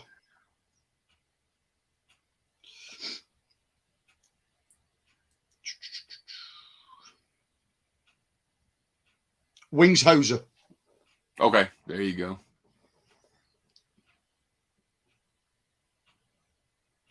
I'll definitely check that out, man. You know what? I think I might have even actually like seen that at like, you know, like the dollar store Blu-ray, like the little movie section and shit. And I probably should have just picked it up. But I definitely will now though if I see it. Yeah, it's brilliant, mate. Rutger Hauer is the man. Love his films. Colonel, what's that? Rourke. Mm-hmm. Rourke. Colonel Rourke. I don't know that in Sin City. Oh, in Sin City. Sorry, I loved him in Colonel's Rourke in Sin City. Do you know what? I've never seen Sin City. Wow, man, dude. Yeah, not really. That's a fucking great movie. But Surviving the Game, if that's the same movie he's talking about with Ice-T in it, that fucking movie is great, man. Again, I don't know that one. That's really good. They get like this. If it's the same one, they get Ice-T who plays this homeless guy, and they take him out to like this cabin in the woods kind of thing, and they're setting him up for failure because basically what they're wanting to do is just like a bunch of hillbillies are literally setting him up to basically be hunted, basically. So right. It's a great film, man. That was like I think that's early '90s, if I'm not mistaken. Fuck, man, I definitely got to find I think I might have a DVD of that, but damn, man, like some label needs to put that out, man. Like Arrow Video or somebody, you know what I mean? Those titles like that. I think of. Again, I don't know that title. Yeah, man, you get a chance, man. Watch Surviving the Game. That's great. Yeah. Zod says Wedlock is great. Check it out. Will do, man. I'll put it on my list. Again, I don't know the film. Rubber's in the same vein as Attack of the Killer Tomatoes. Yeah, definitely. Sweet. Definitely. Sweet. Zod, a man, Rutger Hauer, and a woman, Mimi Rogers, escape from a high-tech prison bound by collars set to explode if they're part. I am in. Holy shit. I am in. Right, let's have a look for that. Yeah, that's definitely going to be a go right there. Bound by collars set to explode if they part. There's automatically like this parameter setting to them throughout the whole entire film until they break free. Fucking hell, you want to see? There is no Blu-ray of it in the UK. The DVD is still going for 15 quid. Damn. Mm-hmm. And that's Wedlock, okay. Wedlock. I'm in though. I'll scout eBay so we can find a cheaper copy.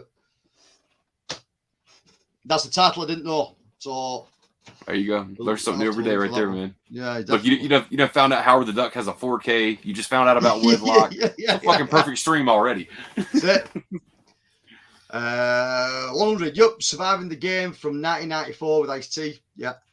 That's a great scene. There's one scene in there where he rigs up this but you'll see it, man. I ain't really spoiling or nothing, but to get revenge, he rigs up like this 4-wheeler. So when the guy goes to hop on the 4-wheeler to get on it and crank it up, it fucking blows his legs off. And I remember being a kid watching that scene, just like mortified as soon as I saw like this dude laying on the ground with his nubs kicking up and down. I was like, holy shit. Even as a kid, I was like, fuck yeah. Dirk says, yeah, Wedlock is great. People are bigging it up, so I'll have to check it out. I can't believe I've missed that. Brian says, it'll get an MVD rewind sometime. That sounds like a perfect title for that line. Ooh, I hope so, mate. like I said, we don't get MVD stuff over here. So one of you guys, if that does come out, then one of you guys will have to be sending it my way. There you go. Out of the Dork has a 4K with a slipcover and a 4K steelbook. Holy shit! Damn. What if the steelbook was my Best Buy exclusive?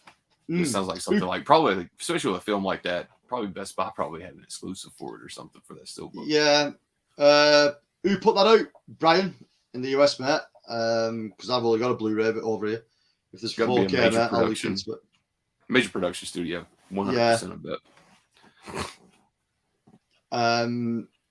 Just on my mind blown from Olive Films, 1981 Raw, highly recommended. I believe it's up on YouTube, isn't it? The Dead Pit Boys were watching it. Yeah, he just told me about that last night, and then I was kind of going through, I think it was Instagram or something like that, and I saw where they had just did a review for it, and I was like, holy shit. Yeah. Yeah, I'm sold on that, man, for sure. Yeah, I knew about the film. I'd never seen it. But apparently the HD quality one is here on YouTube. So there you go. Try before you buy. Yeah. There you go. Brian Goes Blue. Brian said it was a Best Buy exclusive. The art is pretty cool and it has a big monster on it too. Sweet. Sweet, man. Subjective. Dirk says, yeah, I watched it with Dead Pit. Yeah, I saw the stream. Was it last night? The night before, I think. I think it's been. Yeah, it's been a Patreon subscriber's choice, I think.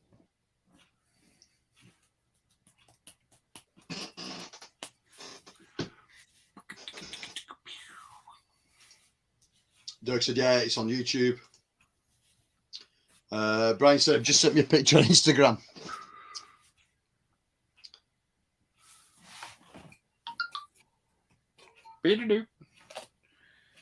Holy shit. Just 1 minute.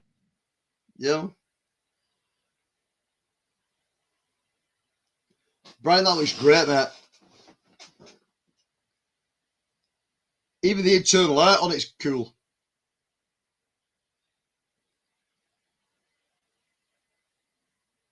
So is that a 4K and a Blu-ray, that, Brian?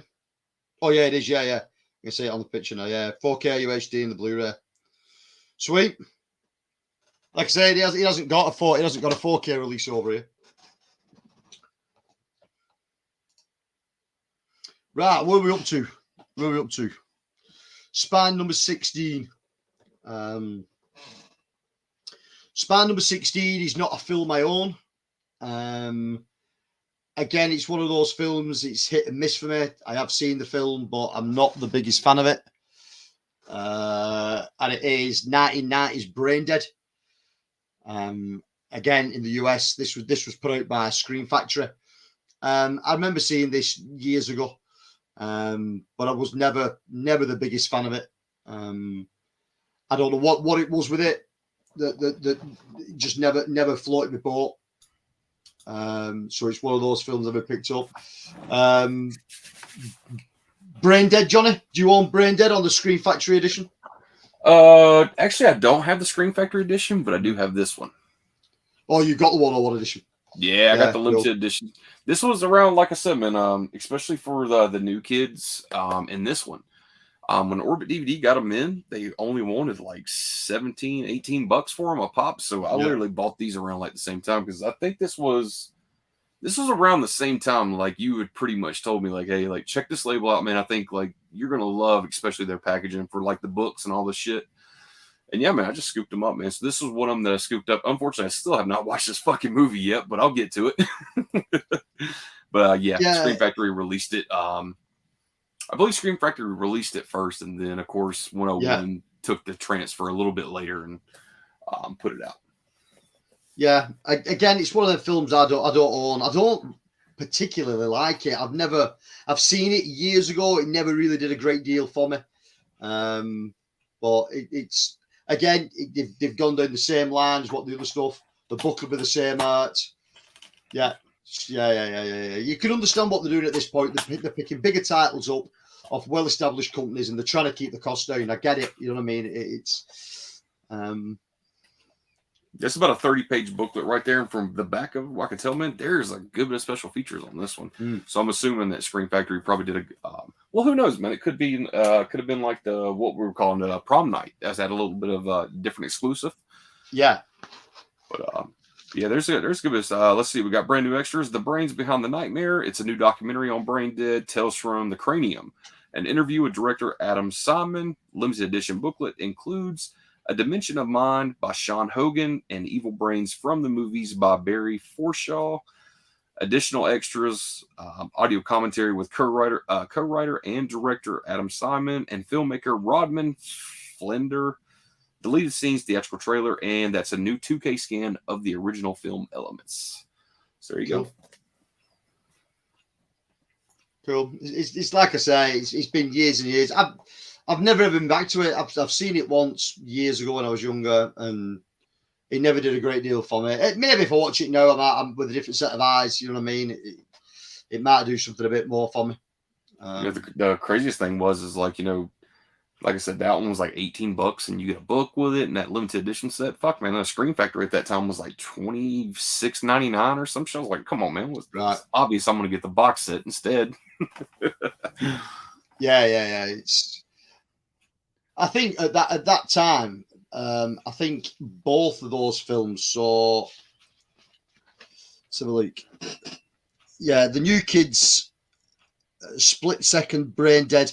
At that particular time, probably the reason why Orbit was getting those in is because they probably weren't selling. So I bet 101 had a lot of stock that they've let other people have on the cheap, basically, because gotcha. you were getting there. If you'd be paying $18 for them, that's like off the shelf price in the UK. So they must have been sold to Orbit DVD for next to nothing.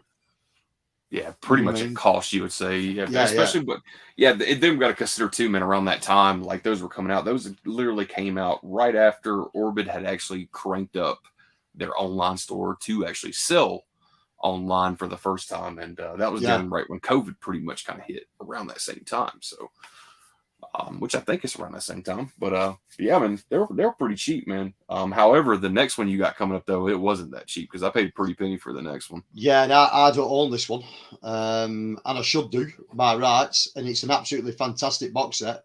They did a really good job with it, and I like how they put both films together in one collection.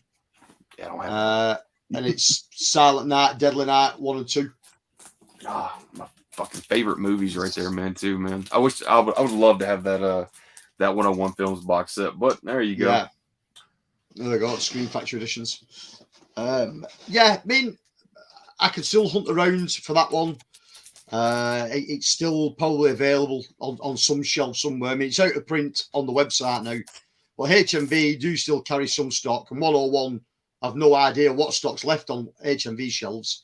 You know what I mean? So they could say something's out of print. You walk into a HMV store and it's still sat there. You know what I mean? So it's only out of print and sold out on their website. You walk in the shop and you see that sitting on the shelf for a good price, man. You hit me up immediately and I'll send you the money for it because I want that box set badly. Yeah, it looks great. It's the big thick red one. With the chimney on top, with him climbing down the chimney. Nice thick book in it. 2 big Amray cases in it with both films. It's a really nice release. Really nice release. And that's the only ever release that they've done like that in that style. They've never done anything else. As far as doubling up. That. Yeah, never. Yeah. Even in that kind of quality, because even the quality of the box is amazing. You know what I mean? It looks like it's a rigid case too. Solid high gloss rigid case, really smart. So that was Silent Night, Deadly Night Part 1 and 2. So that was Spine number 17. Spine number 18, I do have. And this is where Vinegar Syndrome start coming on with the bandwagon with them now. Because the next 2 titles that 101 put out are both Vinegar Syndrome titles. And the first one is Spine number 18 from 1994, Tammy and the T-Rex. Fucking ludicrous film. This is fucking crazy. Fucking insane is what that movie is, but it's so fun. It's fun as shit. Just completely out there. I like fucking Brian's story when he first met Coco, and this is the first film that he took to watch with her. Brian, what was you thinking of taking this onto a date? Fucking hell, man. Shit, man. That's a man that lays out the good shit up front. straight out. No hers, no graces. I brought this film round. Do you want to watch this film? It's called Tammy and the T-Rex. Fucking hell.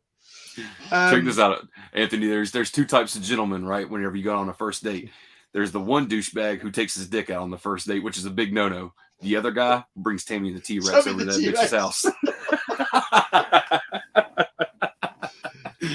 Look what we're watching tonight. Yeah. Nice to get to know you. Yeah, I've got this lovely film for us, love. It's fantastic. You'll love it. But it's a good release. Again, Vinegar Syndrome put this out. This is where this transfer's come from. This scan is Vinegar Syndrome because it comes up with the Vinegar Syndrome logo when you put it on. So basically, it's just a clone of the disc. I think that's Vinegar Syndrome's first ever 4K, if I'm not mistaken, right? Really? The T-Rex, I think. Yeah. I think so. Yeah, I mean the artwork. I think the artwork's great on that. It's it really is good. But again, it's the same artwork on this, on the case, but they do mix it up and they throw a bit of different art on the book. Holy shit! Quite cool. Yeah, that's nice. You know, Joe Bob Briggs just recently said on the guy James Rolfe or whatever his name is from the Angry Video Game Nerd. Yeah. They actually have the which has been restored a lot because it's been rotten away. But I think they restored the actual dinosaur they used for Tammy and the T-Rex. But really? they restored it to the point where there's no original material left whatsoever. So right. To that point where it's just all been refurbished to death. So yeah. No, it is cool. I mean, fucking hell, check that out. Yeah, that's great artwork. Yeah, I just saw Brian right there. I think the first K might have been. He said he thinks the first 4K might have been rad, and I think he's right. For some reason, I was thinking Tammy the T-Rex. I think that was only a Blu-ray. Or I don't know. I could have swore that was a 4K, but I could be wrong. I just never picked either one of those up. Yeah, I mean, I know that 4K. I know that Vinegar Syndrome release of Rad goes for fucking daft money now, doesn't it? Woo! Yeah, and we've not got any release of Rad over here at all. So it's the Mill Creek I've always looked at, the Mill Creek release. Well, what about the? Well, yeah, Mill Creek did the Mondo Steelbook. Did you not get your hands on that one? No. Yeah, man. I'll take a look at it for you. Maybe they might have some. Never managed to grab it. But it's I would imagine from the Vinegar Syndrome release of this to this release, I wouldn't imagine there's anything new on here apart from the book. I would imagine everything's straight ported over. So yeah, brand new extras include limited edition booklet, includes a Teen Rex romance by Liam Hathaway and the making of Monsters, Masters of Animatronics by Barry Forshaw. Additional extras are scanned and restored in 4K from its original 35mm original camera negative. Audio commentary with director Stuart Raffaele and produced by Diane Kerman. Blood, Brains and Teenage T-Rex. An interview with the director Stuart Raffaele. A Blast from the Past. An interview with the actress Denise Richards. That's quite cool. They managed to get her on there because apparently she's a fucking pain in the ass to work with. Having the Guts, an interview with actor Sean Whalen, a testicular standoff, an interview with actors George Pilgrim, a full-length PG-13 cut of Tammy and the T-Rex, but that's only on the DVD, I think. I think it's a DVD Blu-ray combo. Oh no, it's not. So it must the standard edition must be on the Blu-ray as well because there's two cuts of the film. There's one with the gore in, one with the gore out. Gotcha. Which that's pushing that Blu-ray disc a bit. You know what I mean? I definitely say so. Two individual cuts right there. Two individual cuts. Yeah, compressed to shit. So, hey, trust me, it's we've seen companies do a lot worse than just take two films and put them on a Bluray disc. I mean, that could be done without compressing the shit. Yeah, I was about to say, Mill Creek has put like 5 fucking movies on one DVD. Yeah, they were fucking brilliant at it.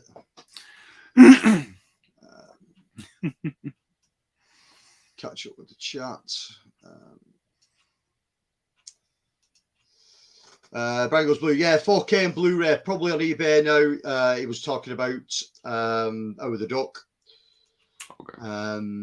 Dirk, a very young Melody Griffiths, had to get 50 stitches for one of those big ass cats. Yeah, he's on about Raw. Oh, mate, apparently it's just an absolute fuckfest. You know what I mean? It's just a fucking mess. The whole film is just like an attack film. It's just people getting mauled by wild animals. Didn't they make some kind of documentary or something like that where like these celebrities had like all these fucking big cats living in their house or some shit? That's it. That's it. Okay. That's it. Yeah. It just all went wrong. Anthony Oromar, how's it going, Anthony? What's up, everybody? What's up, how's it going, Anthony? I have been watching your videos, mate, and I'm really liking them. Really liking them. Keep them coming, Anthony. The Steelbook one that you did for your Marvel films, mate, that was fantastic. Some of them Steelbooks were fantastic you got, mate. So keep them coming, man. Keep them coming. Dirk, tell me the T-Rex is batshit fun. It is, mate. It is. It's fucking ludicrous, that film. How fucking nuts it is. That Tell Me the T-Rex slip, he's badass. It is a good one, mate. And like I said, if you watch my channel, and you'll know that I am not a big slipcase or slipbox fan, but them 101s do it for me. There you go. Brian says that's a match made in heaven, man. We watched Tammy the T-Rex, Good Boys, Silent Night, Deadly Night, Night of the Demons. We're films together. Fucking hell, Brian. Dude, those are bangers. I don't know about Good Boys. I think it's been a minute since I've seen that, but yeah, it's been years since I've seen that. But no, mate, if you've got second and third dates after watching them kind of films with a girl, you've definitely got to keep her. Home run. Definitely.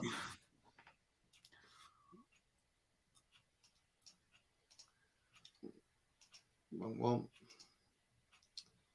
I've read that one. Anthony Oromar, if you want to know she's the right woman, just put in your favorite horror movie and see if she can chill with you by the end of it. Yeah, mate. I mean, I've been with my wife 22. Let's get this right. 24 years, and we fucking hate the kind of film she's into. I don't like the kind of films I'm into. She doesn't like. We've got very, very small common ground on films. There ain't many. The Labyrinth. Pitch Black. The Vin Diesel film. That's another one that we've got common ground on. But there's not many. Goonies. You know what I mean? It's like classic. Yeah. Mill Creek did a standalone Blu-ray of Rad after the Mondo Steelbook 2, so there's some options out there. Cool. There you go. I would imagine that standalone Blu-ray from Mill Creek. I would imagine that's cheap now, surely. Man, I remember when Vinegar Syndrome rolled that title out. They spilled the news right before the sale went live, man. But I never bought a copy of it, man. Just thinking about it now, I'm just like, damn, like I've never seen that movie. So everybody was like freaking out about it and shit. And I was like, man, there was just so much other shit I was buying. I just didn't really care about it. But now you could literally just have the movie and not even have the slipcover, and the fucking movie will still sell for like $120. It's crazy. Yeah. Anton Roby, yo, Anton, how's it going, man? We okay? Yeah, I mean, Rad's a good film, but of the two of that and BMX Bandits, I always preferred BMX Bandits. BMX Bandits I don't think that's got a Blu-ray release in the UK. I've never seen either one of them, man. Australian film, BMX Bandits. Decent film, though.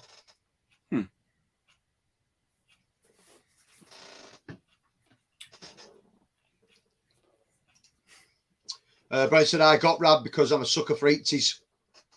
Laureate Lowen. That's the, is that the chick from, yeah, it's the chick from fucking Full House that went to jail and all that shit, right? For trying to get her daughter into college.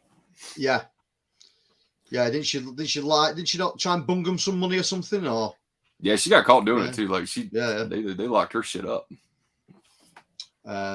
Dirk, same with me and my wife Anthony. I tell mine every day, can't have great taste.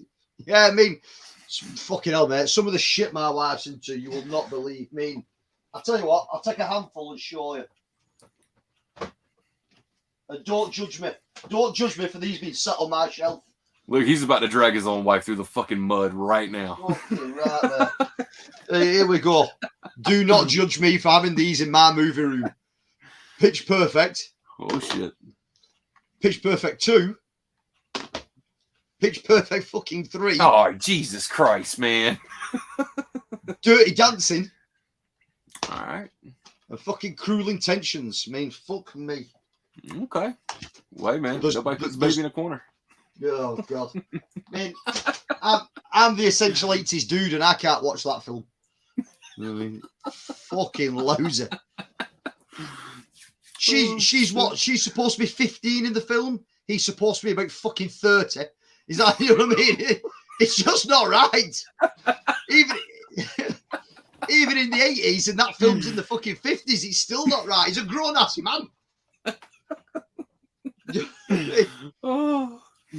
In the modern day of woke society, that film should have been fucking burnt. You know what I mean? It's like, how's it still available?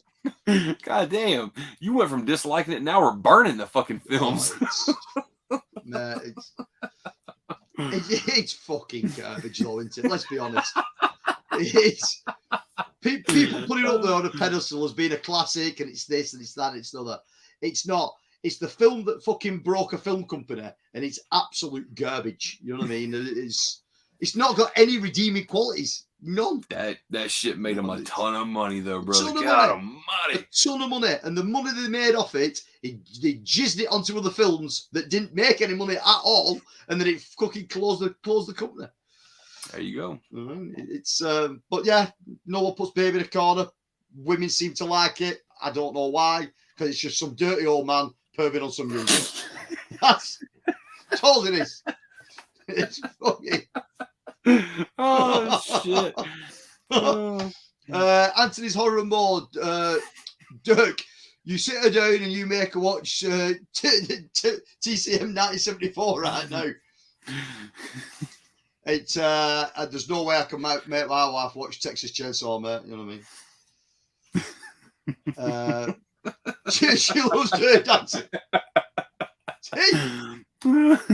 What is it that women like about Dirty Dancing? Is it the thought of the older man? I don't fucking know. It's Swayze, man. They fucking flick the bean while they watch him on the screen. Oh yeah, he's a fucking panty dropper, isn't he? But oh shit. Well, I don't know. I don't get it. They wouldn't do the same with Roadhouse, would they? Roadhouse is fucking brilliant. He's great in Roadhouse. Yeah. But it's virtually the same fucking character. He played the same character for about 30 years. Every film he did was the same. You know what I mean? Ghost. That was another one. What did you like about Ghost? Fucking hell. He was dead. Hey, he was a fucking, what was that? He was a pedophile in Donnie Darko. Fucking right. No shit. Yeah, man. You know what I mean? So fucking had kitty porn and shit. Yeah, I mean, you can't diss the guy too much, but fucking hell. Dirty Dancing, man. Never understood it. Fucking garbage. Garbage. Dirt. Let me have something. Fucking right. My wife loves A Star Is Born. Isn't that fucking What's Her Face and the other guy that can't act? What is that, like the country singer or some shit? Yeah. What's what's her name? She's a singer, actress as well. Was in one of the seasons of American Horror Story.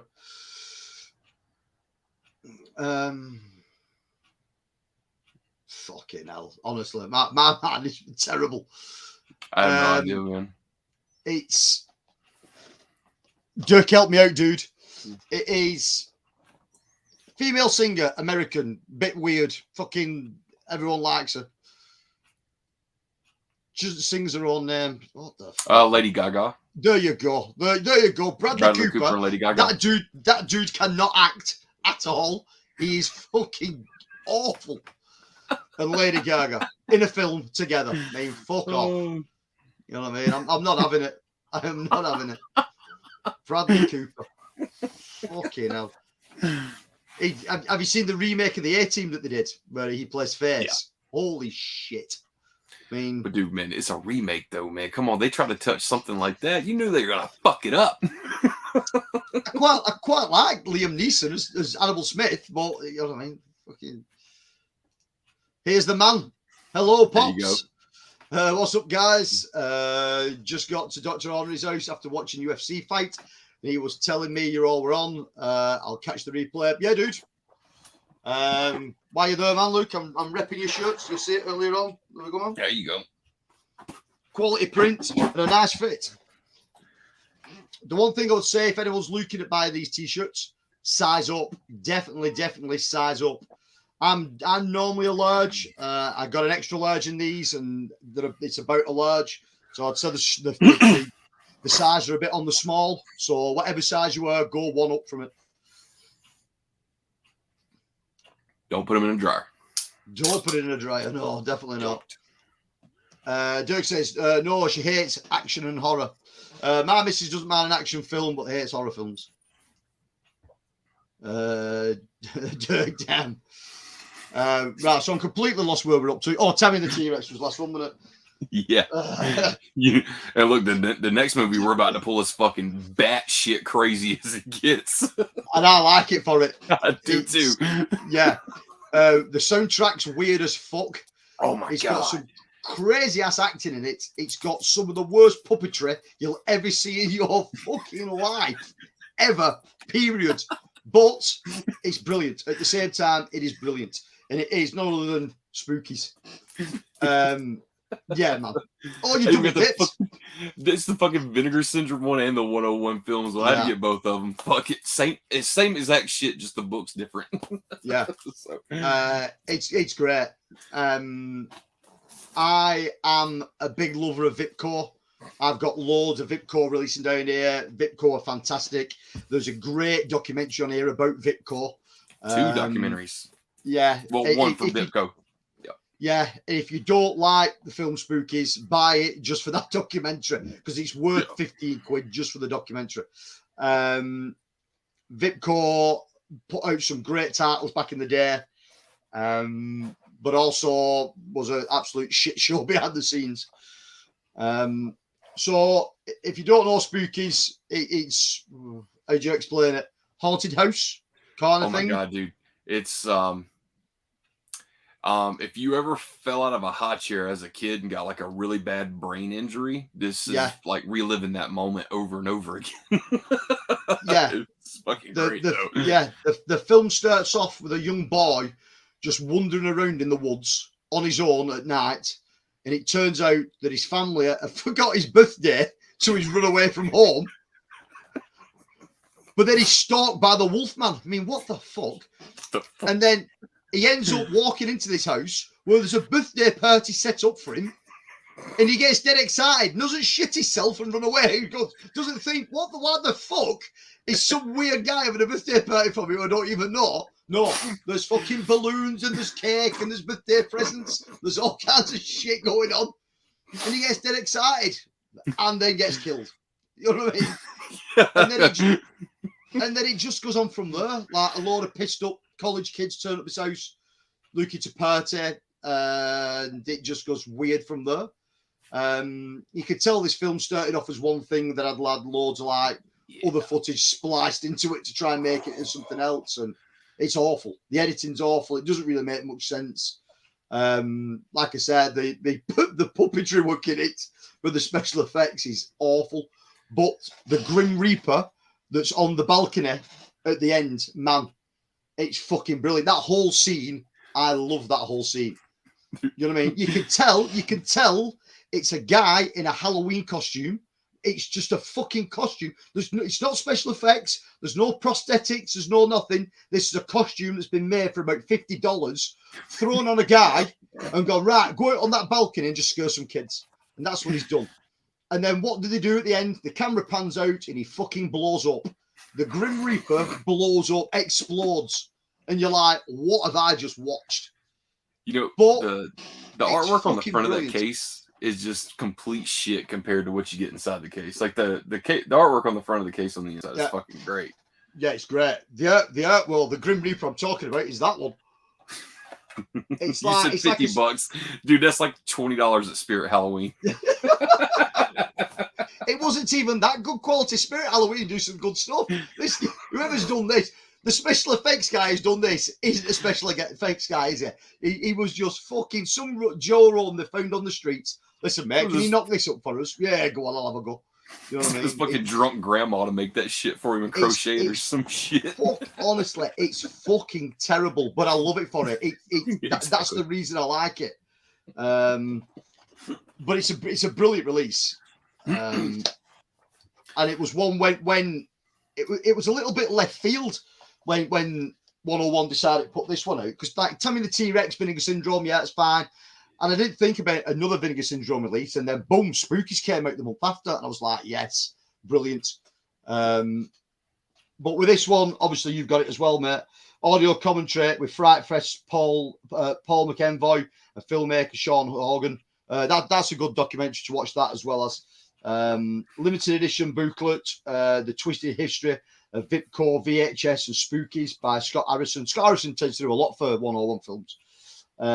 Your Future Belongs to Us, A Regenerated Terror in Spookies by Liam Hathaway. He does quite a bit for 101 as well. Additional extras include on disc 1, 2015 Alamino Drafthouse screening, introduction with Spooky director Thomas Duran and the co-writer and producer Mark M. Farrell. Carvel location featurette with Peter. That's quite good when they go back to the mansion and do a shot for shot comparison of what it looked like then and what it looks like now. And the place has hardly fucking changed. You know what I mean? It's virtually the same. Pin reel outtakes and bloopers. I mean, Christ, mate, if they were taking bloopers out of it, the whole film's a blooper reel. You know what I mean? It is. You know what I mean? Behind the scenes still gallery and theatrical trailer. And then disc 2, A Twisted Tale, The Unmaking of Spookies, which is really good. The feature-length making of documentary includes a commentary track and a documentary with co-directors Michael Gingold and Glenn Baisley. Extended deleted scenes. Vipcore, The Untold Story, a brand new extended version of the featurette-length documentary, and much-loved UK film distributor Vipcore. If you're not going to buy this film for anything, buy it for that, because that is fucking fantastic. And if those you're watching don't know what Vipcore is, that is Vipcore. Vipcore put out loads of DVDs and videos back in the day called Scream Time Collections. That's just City of the Living Dead. These are terrible. These are VHS rips put to DVD, but some of the worst VHS rips I've ever seen. But it makes the film. I quite like it for it, to be honest. You know what I mean? It's naff looking, it's shit, but I've been collecting these damn things for years. And so that's who Vipcore is. Vipcore did all that kind of stuff. But no, Spookies, man, fucking great release. I'm glad that 101 put it out. If anybody's learned anything from this screen, this stream, fucking Dirty Dancing is garbage, but fucking Spookies is great. Fucking right. I mean, what was Spookies made for? It was made for next to nothing. It was made for like 200,000 or something like that. It was made for nothing. You could watch that movie, man, even knowing what you know now, and it feels like literally every day that they shot for that movie, it feels like a whole different crew came in to shoot for every fucking day, because that movie is just all over the fucking place. Yeah, because didn't it start off with one director, then the finance guys came in and threw him out, and they brought another director in, and they changed a lot of the script and the story, and so 4 pages like, of that shit out. Yeah, it's just like 2 films just spliced into one. You can really tell. Oh yeah, really tell. When you start looking, to be fair, it looks like 3 films, because they've got the original director's footage, the new director's footage. They put that together and gone, fucking hell, this is not working. Well, they've got to have to do something else. And they've reshot all that bit with, like, I don't even know, what would you call him? As like, he's like the crypt keeper, isn't it? You know what I mean? Yeah, no like shit. He's just like a narrator guy. That's like, it feels like they just took like a ton of random dailies and just threw that shit together in the editing room. Was like, just make this work. yeah, just put anything together. Just get it out. You know what I mean? But I do like it for it. It's Duke says, "Hey Pops, we're watching UFC 2. That's one thing she will still watch." Before we got Spookies from Vinegar Syndrome and 101 Films got to get Vinegar Syndrome's scan, dude, that fucking DVD was going for some serious fucking money on eBay. Like people were paying stupid money for that DVD because it was long. I mean, it was sought after like crazy, and then Vinegar Syndrome announced that shit, man, and it blew up. Yeah, well, I've got the original Vipcore release. Oh shit, nice! I didn't know you had that. Holy fuck, man! You got a bunch of those too, man.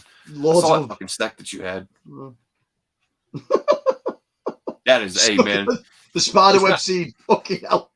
It's not Savini makeup, but we'll make it work. I mean, like I said, I love these Vipcore titles. They look like sheer ass, but you know what I mean? It's the memories that count, man. Oh yeah, I mean, Vipco put some real shit out. You know what I mean? I love this film, but it is made for TV garbage, and it is Snow Beast. Have you ever seen that? I've never It's seen like it. it's like a cross between a Bigfoot, an abominable snowman, and a Yeti on a ski resort somewhere in America. That's just going around killing people. But it's made for TV film, so you see the monster about 3 times, but you never see it fully. Like one of the times, you just see its arm come through a door. You know what I mean, and shit like that. And it's like at best, this is PG-13, but in true Vipco style, they stuck an 18 certificate on it, but try and sell it. You know what I mean? just for making people think, fucking hell, it's an 18. No, man, it's about PG-13 at best. That's false advertising, man. What the fuck? Yeah, but it's great. It really is good. But they're quite expensive now. To pick a copy of that up, it's about 12 quid, that one now. About £12 to find a copy of that. The other one as well, which is it's misleading because it shouldn't be called Demons 3 at all. It should just be called The Ogre. But they do what they do, like they do with the zombie franchise and that. Demons 1, Demons 2. This has nothing to do with either of those films. It's just called The Ogre, really. And it's about an ogre that lives in a little girl's basement. Again, fucking 18 certificates at best. This is like this is a 12. You know what I mean? At best. But in true Vipco style, you know what I mean? That's why I love them. Just living in some little girl's basement, dude. I mean, you fucking describe movies in a flawless way like nobody else.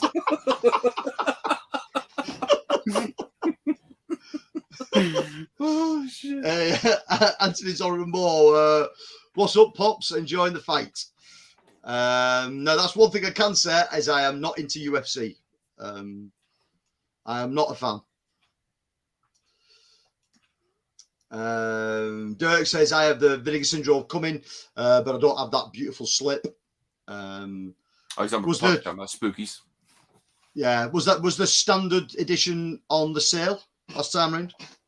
Yeah, I mean, usually, that thing's been out for so many. It's been out for a couple of years now. At this point, they usually discount it. There was 2 different versions of the slip. There's that one I got right there, which is version B. But version A kind of looks like, the front of the cover when we take it out of our 101 Films case. A little bit different, though. Yeah. But everybody went for that one first, it seems like. And that one kind of sold out first, and then B went right behind it. Yeah, those slips go for fucking stupid money, man. Stupid money. Oh, yeah. Pops, thanks for repping the shirt, bro. You're welcome, mate. It's cool as fuck, man. And again, when they're on sale, they're a bargain price for 11 quid or $11, whatever they work out at. Here's the man himself. There's Brad at category 3 and me. 2 hours in, just getting here. Have you guys shown anything yet?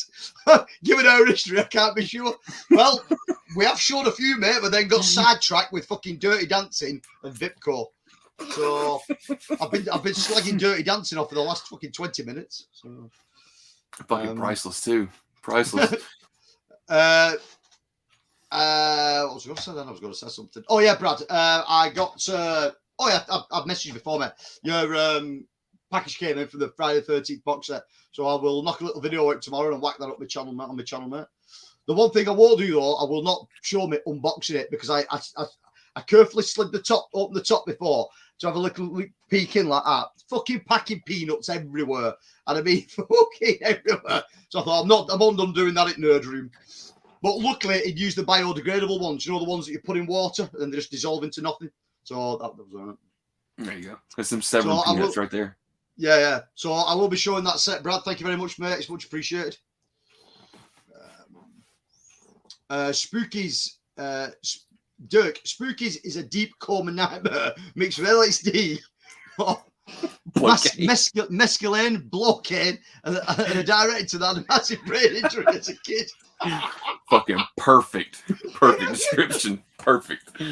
Oh shit. Yeah, it's a messed up film. It really fucking is. But it's so fucking up. It's so like not only obscure but obscene and just such a fucking mess. You can't help but just love it. You know what I mean? Yeah. It's like It's like if you had like a special needs kid, like you're gonna love it. You know what I mean? Yeah, it's like if for those people out there that have never seen it, if you've never seen it, you've never watched anything like it before in your life. Believe me, there is nothing out there that is close to Spookies, and it isn't frightening.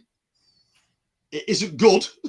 The special effects are fucking lousy in it, but it's got some kind of charm that makes you think, do you know what? I like that. You know what I mean? Oh, you definitely sold it right there. Like they're buying a copy right now. Whoever's watching this shit. It's just lousy in every way, but it's fucking brilliant. It's great. It really is. I mean, the acting's awful in it. Everything. There's nothing going for it as a film, but it is still enjoyable. Zod says Vipco had remastered written on the DVD case, but the films look like VHS rips. Mate, some of them don't even look like VHS rips. Some of them look like camcorder fucking copies out of the cinema. You know what I mean? They're that bad. Everything's in 4.3. You know what I mean? Nothing's in widescreen. Everything's like, something's like Derek's found an old Betamax. You know what I mean? Derek, can we use that Betamax for make a transfer, mate? Yeah, be my guest. You know what I mean? It's fucking, some of them were terrible. But it's part of the charm of collecting that Vipco line, really. Is you know what you're getting. They all look like shit, but I picked up Finger today. I found in a second-hand shop I went into. I found the original Toolbox Murders on Vipco for £2. Fuck yeah. You got another little treasure too. I saw earlier too. Them. Yeah. I mean, found that for £2 as well, which was a bargain. That's part of me VHS, HMV line. That so those releases. That's that premium collection shit. There. Premium collection. Yeah. To find that in a second-hand shop like that, they obviously didn't know what they had. To sell it for £2, you know what I mean? Because it's worth way more than that. Fuck, mate, them two hammers you sent me from the premium collection from HMV. God damn, dude, I love those. Oh, I love them. Best hammer, man. You know me, I love the fuck out of some hammer. Yeah, I just hope they start turning some decent films out again, because for the last 3 or 4 months they've been turning like really like lame westerns out, like sort of 40s, 50s westerns that I'm not into. Wow. Yeah. Going back. They've been doing like loads of old film noir stuff that I'm not into. So they've not turned anything out that's my cup of tea for a while now. Gotcha. I think the last title that they put out that I bought of theirs was Escape to Victory. Okay. So they're definitely trying to cover like a bunch of different genres just to satisfy everybody. Yeah, they do. And that's a good thing. It's not a bad thing. Yeah, I mean, they can't cater just for me all the time, but I hope they start getting back to some of that sort of 80s stuff that they did, and because they've got some good titles on that line. You know what I mean? It is a decent line to collect for. Look, Anthony, fucking 88 Films gave you enough bad Jean-Claude fucking movies to hold you over for a while, man. So you should be good for a minute. Yeah, I mean, hats off to the people that like 88 Films, but the stuff they've been doing for the last 18 months is sheer fucking arse juice. It's just fucking... God damn! You know what I mean? It's just fucking awful. Oh, shit. Awful. The martial arts films they've been putting out, even class martial arts films, the really are back of the closet stuff. The action films have been few and far between. I think recently the only stuff that I've picked up that they put out was Galaxy of Terror, which I wanted. That was a big one for me. Cyborg, that was another big one for me. Apart from that, there was very little. They've got Zone Trooper coming out this month, so I'll grab a copy of Zone Trooper. But they're doing loads of weird Asian cinema, like Asian horror, martial arts stuff. They've just gone. 88's just gone crazy on this whole Asian cinema thing, and it just does nothing for me. They put out Delirium and what's the other one they put out? Don't Go in the House. No, fucking, what am I no, talking about? Night of the Demon. Night of the Demon. Yeah. Well, I have Night of the Demon on that Vipco run somewhere. No, is that there? Staying there somewhere. So I didn't bother picking that up. And Delirium I've never seen, so I know it's a 79 film in it, so I'm not 100% sure about that one. But apart from those, they've been there's not been much coming from 88 that I would have picked up really.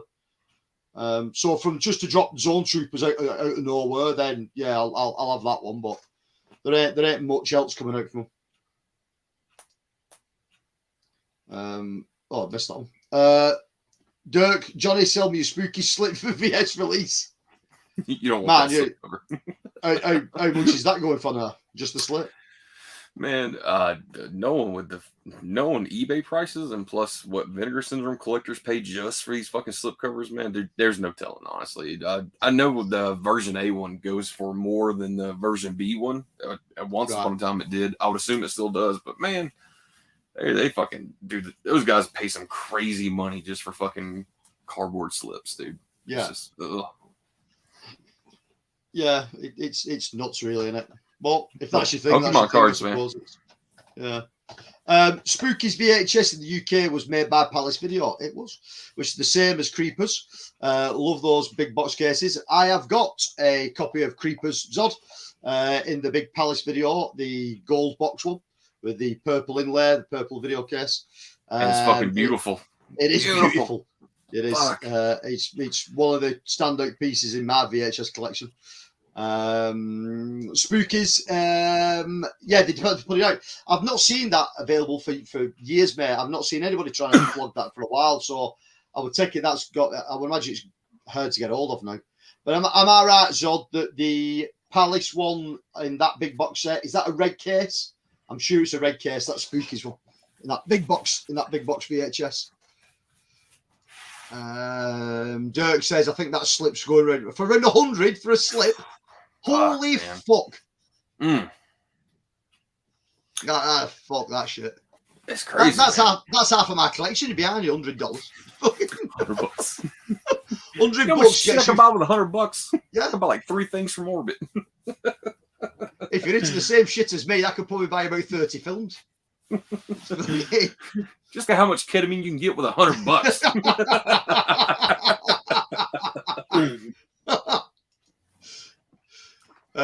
Brad, dude, that's it. 88 films in dropping the Cat 3s, man. You're missing out. I'm fucking not, Brad. I tell you that. I will buy you dudes that stuff all day long. But for me, that doesn't do shit for me, that kind of stuff. What other category 3s is 88 films released? And what did we get? We got a fucking, no, Jesus Christ, Riccio, and then Riccio, Robotrix. Robotrix, and then you sent us one, the Ghost Story one or something? Erotic Ghost Story. Erotic Ghost Story. So what else is there? I don't know. I would imagine they've got more on the boil. Okay. Because those Cat 3s did quite well from, I think. They sold really well. So I would imagine there's probably more popping up. Ebola Syndrome from Vinegar Syndrome. That's a Cat 3, isn't it? Yeah, that's a fucking great one, by the way. Yeah, that's a great film. So yeah, I mean, again, Bradman, it's just me ripping the shit out of 88. I mean, if you're into that kind of stuff, then they're a great company for you. But if you look back at what they did do with the Slasher Classic Collection line and the Italian collection line that they had, and fucking bangers. There was great shit in that stuff, man. Yeah, the MGM line, when they had that MGM line of stuff, so films like The Frogs, River of Death, what else have I got there? Game of Death, Invasion USA. They did Invasion USA. Holy shit! Invasion USA. So on that MGM line that they did at that particular time, they all came in black cases as well. So they had some really solid lines at one point, and they seem to have forgotten all that. 88 now, they forgot those particular lines, and they just seem to have gone with this weird mishmash of nothing looks right on the shelf. Nothing looks uniformed anymore. It just looks all over the show. They also had the 88 volt stuff. So in the 88 volt stuff was Creepazoid, One Dark Knight, Street Trash, and they was in like Criterion style cases, which was really cool. But if you look at what they do now, it's just a mishmash of gold stuff. Body Melt as well. Body Melt, yeah. So for the moment, they're not really done nothing for me. The limited collector stuff has got a bit thin on the ground. I think the last one they put out into the shit I'm into was Short Circuit 2. That got a limited edition with that shit has your name all over it too, man. All over it, yeah. But so they've just sort of neglected that kind of thing. Unless as a company they're thinking, well, we've turned loads of this stuff out. Let's have a do it something else. I don't know, but Asian cinema, is it that big? Yeah. Am I just? I mean, have I just been living under a rock? I don't know. It's for me. There's you know what I mean. It's not that big, is it? Surely Asian cinema. It's especially not in Western countries. Yeah, in Asian countries, fair enough. But Western stuff. It's Asian cinema that big in Western countries. There's a market for it though, man. I guarantee there's a good amount of people who's buying just pretty much all that Asian cinema they can get their hands on. I mean, Eureka's been doing it now for a while too. Yeah. And again, I've not bought nothing off Eureka for a long while. Eureka stopped doing anything that I'm into. I think the last thing I got off Eureka would have been Mind Warp. Prophecy. Prophecy. I should have fucking known it too. Prophecy. Mind Warp I've been meaning to pick up. I've seen it a couple of times locally, really cheap. But I should have grabbed that and I've not. I think the Indicator have gone off the boil a little bit as well. I like Indicator and they've gone off a little bit. But I suppose they can't keep doing the same shit forever. They've got to try something different. You know what I mean? It would get old quick otherwise. That Vipco VHS is odd saying it's in a gold case. Nice. So that gold case is the same one as what Creepers is in there. Creepers. And it's going for 40 quid. We'll have to look at that. Is that going on eBay, that Zod? Because if it is, man, bang a link up or something. How many of those different releases do you have? You have the Creepers one, because I've seen you hold that one up, which is fucking great. But do you have any other ones? Of the film itself, what in different? No, like the actual releases that's in that style. Well, you've seen the other one, Rambo 3. Yeah, I remember that one, Rambo 3, and I remember seeing Creepers was like the first one you showed me. And that fucking thing is Creepers. I've got another one as well. That's the Rambo one in the big red set. Damn it, nice. I know. Yeah, I know. Pops likes that one as well. I've got some other stuff as well in the big boxes, but most of that's just like buried away now. I don't keep that much of it out because I've not much room in here. I've not much room to display it. Gotcha. But it's I just heard something come through. So whether Zod sent me something, let's have a look. Oh no, it's Brad.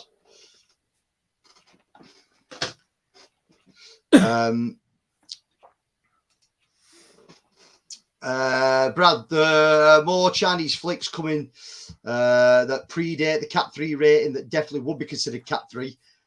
Human Lanterns and the Seventh Curse. Now, if that was one whole film title, then I might be interested. If it was Human Lanterns and the Seventh Curse, then that would be fucking brilliant. But Human Lanterns and the Seventh Curse, yeah, I can't say as I know either.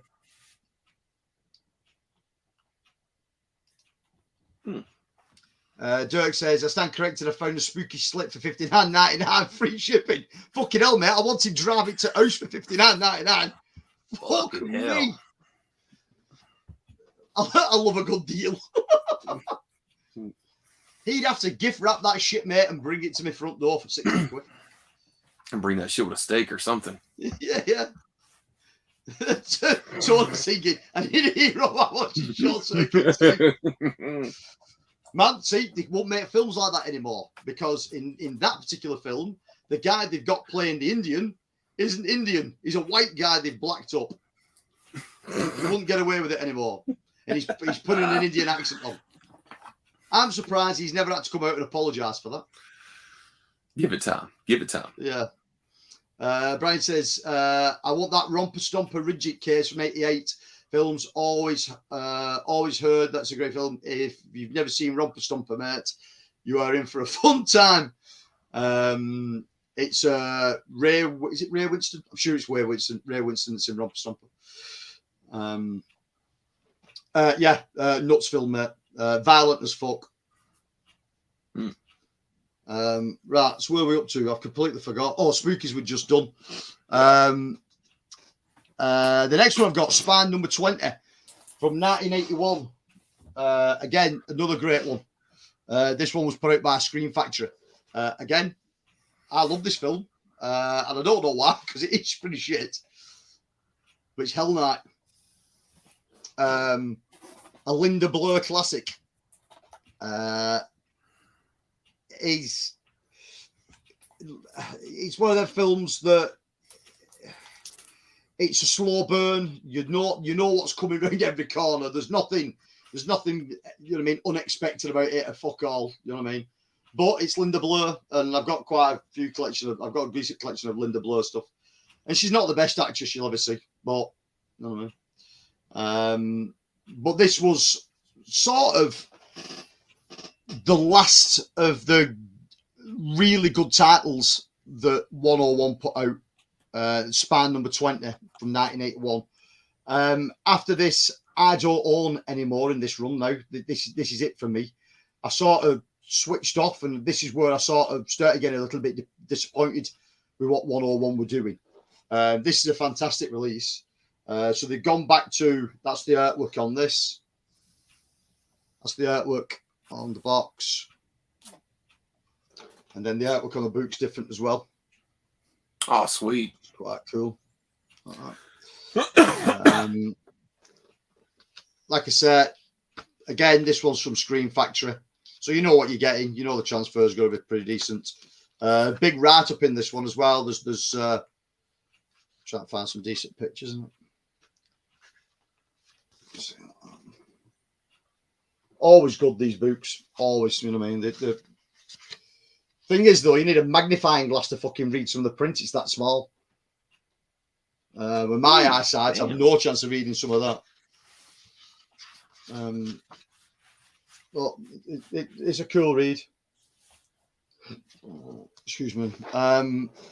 Again, I would imagine it's exactly the same special features than what's on the Scream Factory one, because it'll say brand new extras. Yeah, just limited edition booklet includes the Scare Blur Bunch, Hell Night, Linda Blair, and the Rise of the American Sorority Slasher by Andrew Graves, and the Haunted Houses on film by Barry Forshaw. And then additional extras, transfer for the 4K scan of the best surviving archival 35mm print with minor SD inserts to replace missing footage. Audio commentary with Linda Blair. Linda Blair, The Beauty of Horror. Hell Night with Tom DeSimon. Peter Burton, Facing Fears. Producing Hell with Bruce Cohen. Writing Hell with Randy Feldman. Vincent Van Patten in conversation with shitloads of other people. Gothic design in Hell Night. Anatomy of the death scenes in location in Kimberly Crest. Theatrical trailers, TV spots, radio spot, and photo gallery. So for me, personally, the last best thing that 101 put out on this line, everything since the back of this one has been a bit poor, not really my cup of tea. And you'll be surprised, really, with one title, you'd think I'd gone for it, but I don't like the film. So Spine 21, and I do own a copy on DVD, but I've not gone for it because I've got the DVD and the film is okay. It's Suburbia. Shout Factory put Suburbia out in the US. It's a coming of age punk film. Now you'd think for me, yeah, a film about punks, I'd be all over it. It's not that good. It's all right. It's got a very, very young Flea in it, Red Hot Chili Peppers. It is okay. It does exactly what it says on the tin. It's just punks being punks in it, like a suburban American tone. It's, you know what I mean? It's all right. That was from 1983. Spine number 22, that's from 1985. That's The Boys Next Door. Now, I know that got a Severin release, didn't it? Yep. Some people like the film. I'm not keen. So that's one reason why I never picked that one up. And I think at this point, this is where 101 start dropping off a little bit. Because if they'd been to Severin for a title, surely there was something better on the books than Boys Next Door. Or you'd have thought so.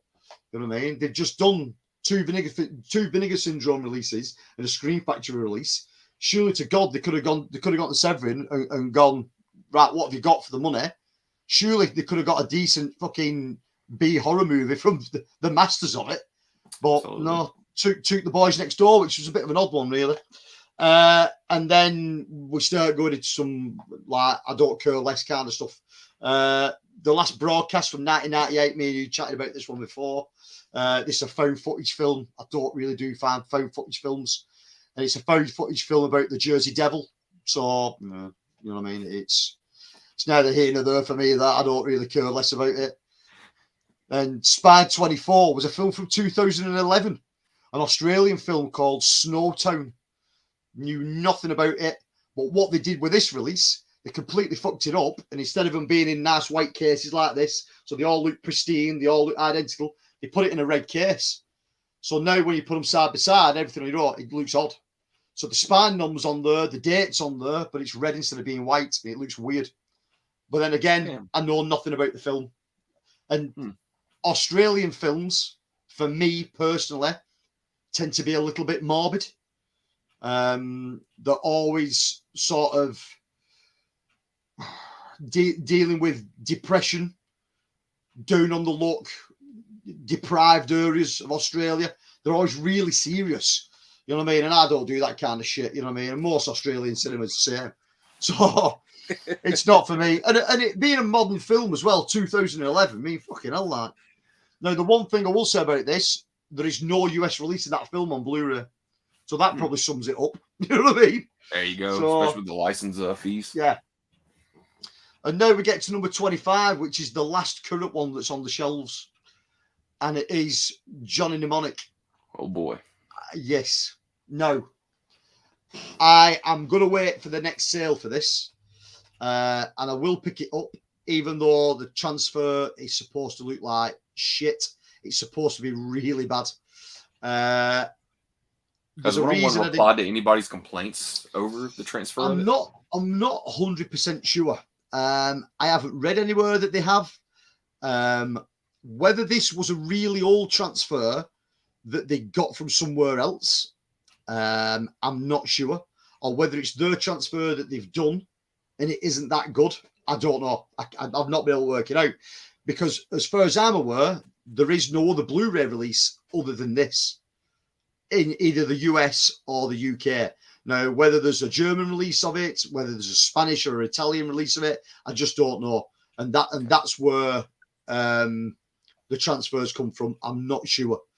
But the big reason that I said no to buying this one on the pre-order is these titles, when they first came out, were $14.99. So they were £15.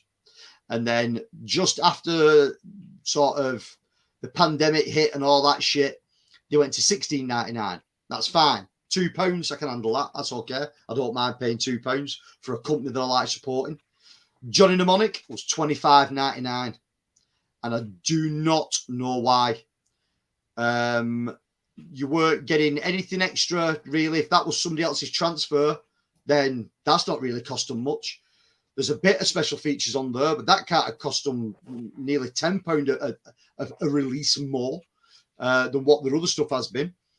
And the box itself looks, well, it's crazy. You've probably seen that artwork on that box.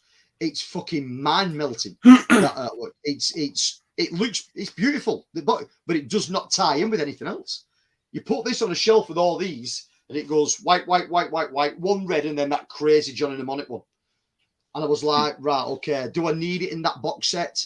Do I wait till the price drops? Because it's definitely not sold out. You know what I mean? There's definitely it will go on sale in the next 101 sale. Or do I just wait till the standard black label edition comes out and I'll just buy it in that way for £12? So there's a possibility I might do it that way. If they don't shave at least £5 off that price in the sale and bring it to 20, then I'll probably never buy it, and I'll just buy it on the standalone black label edition. Because the jump from $16.99 to $25.99 is bad.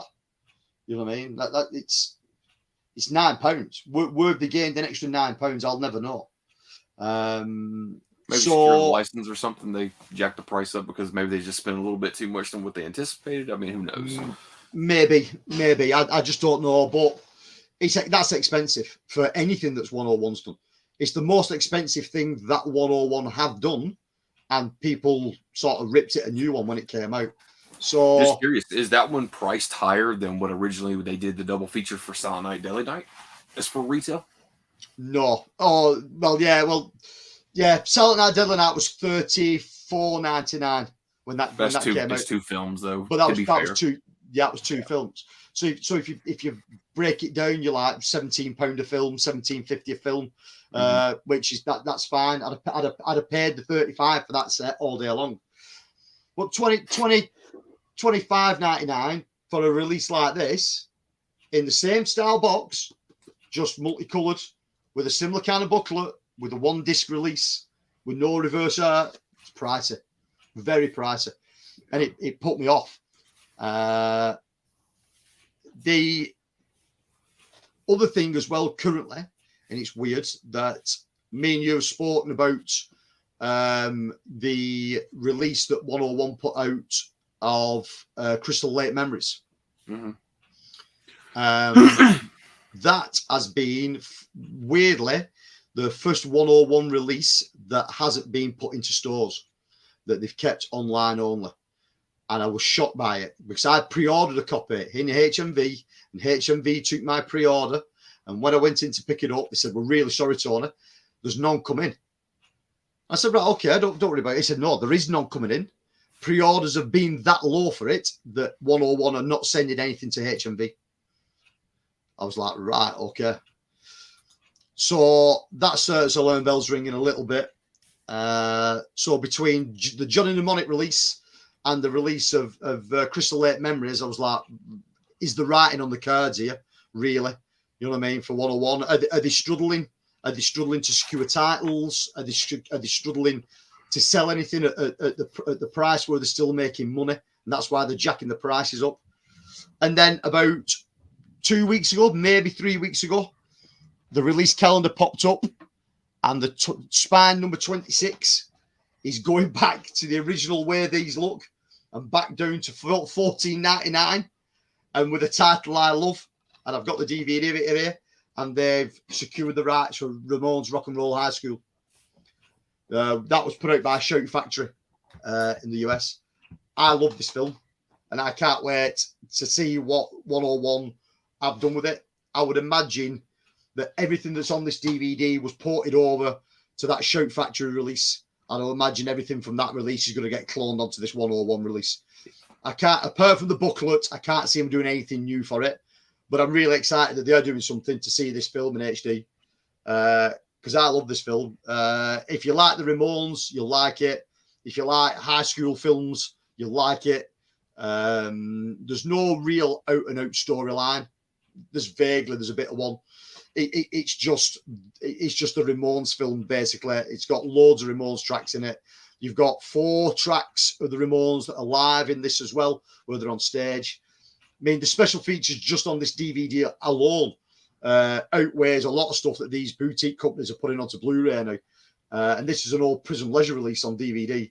So if they can clone everything over what was off this and secure the rights to all this bonus features off this, then I'll be an happy chappy because there's some good stuff on it. There's a brilliant thing in this with the Ramones, obviously, aren't known for their acting. And there's a section in this with Dee Ramone where he had some lines of dialogue and they're supposed to be backstage at a concert and he's supposed to be giving this dialogue to these teachers who have turned up to try and stop this show, to close the show down. And apparently it took him that long for him to try and get the dialogue out and he couldn't do it. They cropped his dialogue down to, "Hey, pizza." That's the only fucking thing he says in the entire film. Because he couldn't act. He couldn't do fucking nothing. So the only lines he's got is "Hey, pizza." That's it. But it's a good little film. It looks like 101 have kept that artwork as well, which I like. It's a cool bit of artwork. So that's their next release. So I'm hoping, fingers crossed, that they've listened to what people have been saying on these last 5 releases that they've done.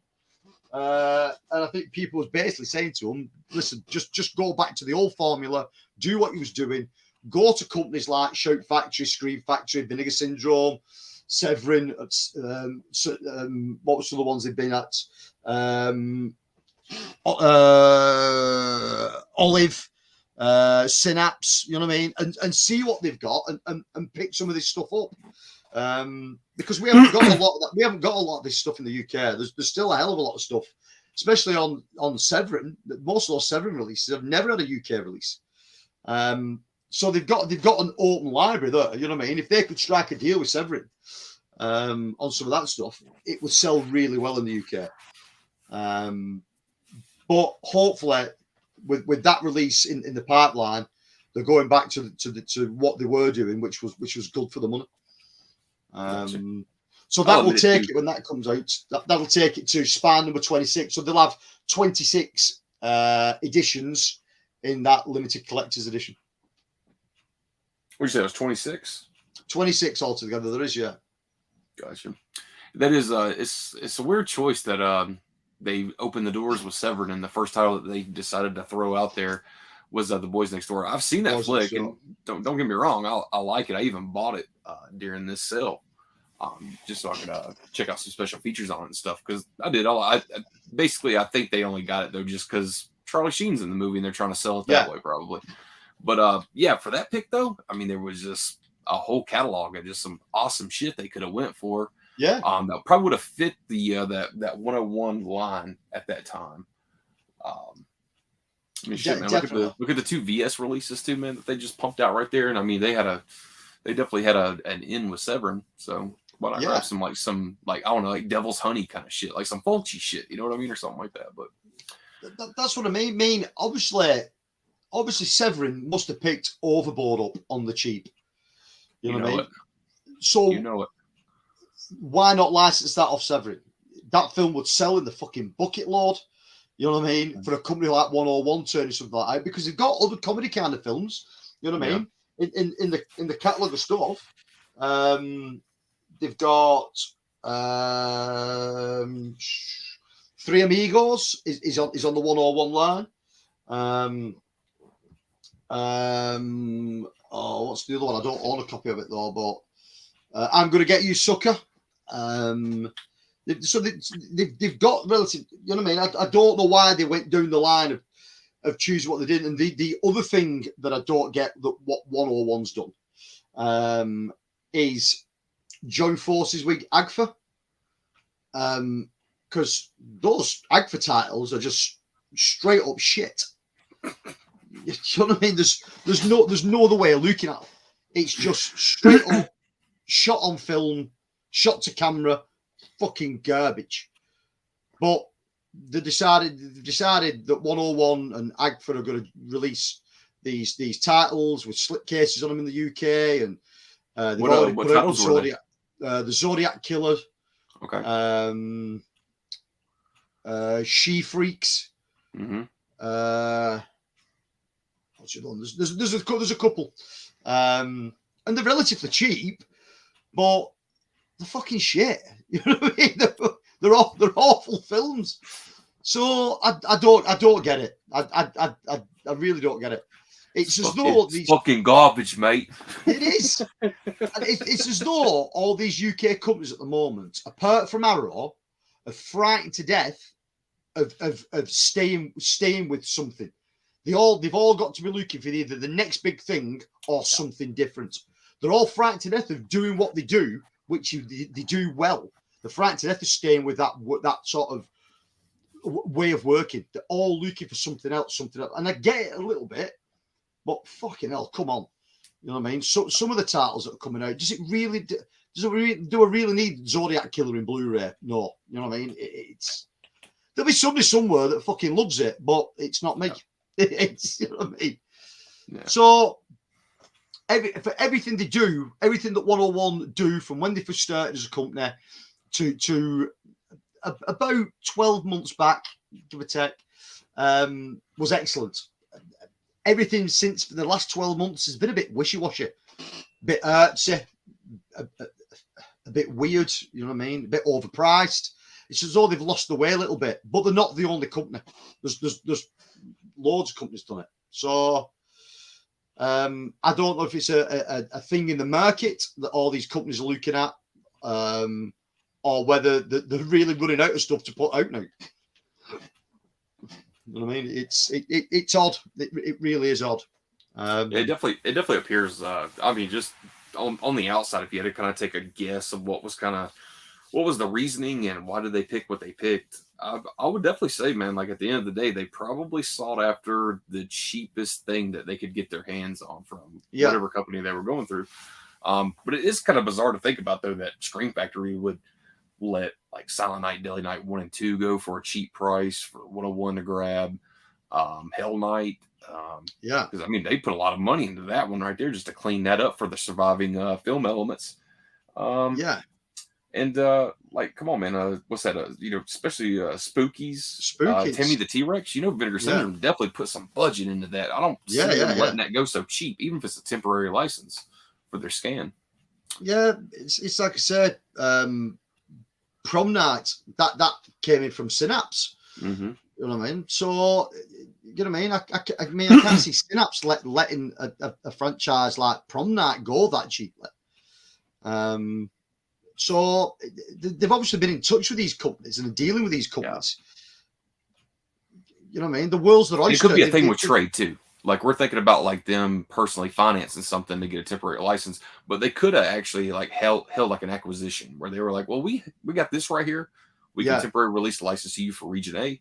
You let us get this for region B as in trade. So I mean, there's always that too, but I mean, it's just a guessing game, I guess you'd say. But yeah, it's an odd one, really.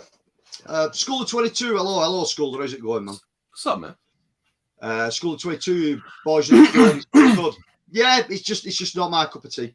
That's the other thing with it. Boys Next Door and Suburbia both directed. Yeah. Who later directed Wayne's World. Maybe that's why they put them out back to back then. There's a possibility that's why they put those two films out back to back. They're done by the same director. Got a good point there. Yeah. School 22, they went with different looking box already with Silent Night, Deadly Night 2-pack. They did, mate, but I can forgive them for that one. You know what I mean? It's it being a double pack and everything. It being a double pack, it's high quality value as well. That one, you know what I mean? It's really, really good. And the box itself looks pretty festive, especially for what it is. So. Yeah. But like I said, the Johnny Mnemonic one, no, I can't get my head around that one at all. Why they decided to do that with that one, I have no idea. Artwork is loud as hell on that one too. It really loud. So it's like I said, for the price it was, that one, and for what they've done with it, it's one of those I'll be holding off till I can find it cheaper. But again, it's one of those films that no one talks about. Who was talking about Johnny Mnemonic before 101 Films decided to put it out? I'd not heard the film mentioned in years. You know what I mean? It's one of them I'd completely forgotten about. It seems like that would definitely be like That would have been so much of a, not to discredit 101 at all, but like you said, if it's got a shitty transfer to it, man, imagine what Arrow Video could have done to it if they would have put it Yeah. out like as a 4K UHD without a corrected disc. Well, yeah, I had to add that in there. yeah. Yeah. That's It's one thing you can say. Yeah, that's one thing you can say for 101. I've never had any disc corrections. There's never been any bad discs with them. There's Well, never been I mean, disc that's replacement schemes or because 99% of their titles, except for Existence, we know where they came from. yeah. They've all been cloned from somewhere else. Exactly. But like I said, Snowtown I couldn't find a US release of. Johnny Mnemonic I couldn't find a US release of.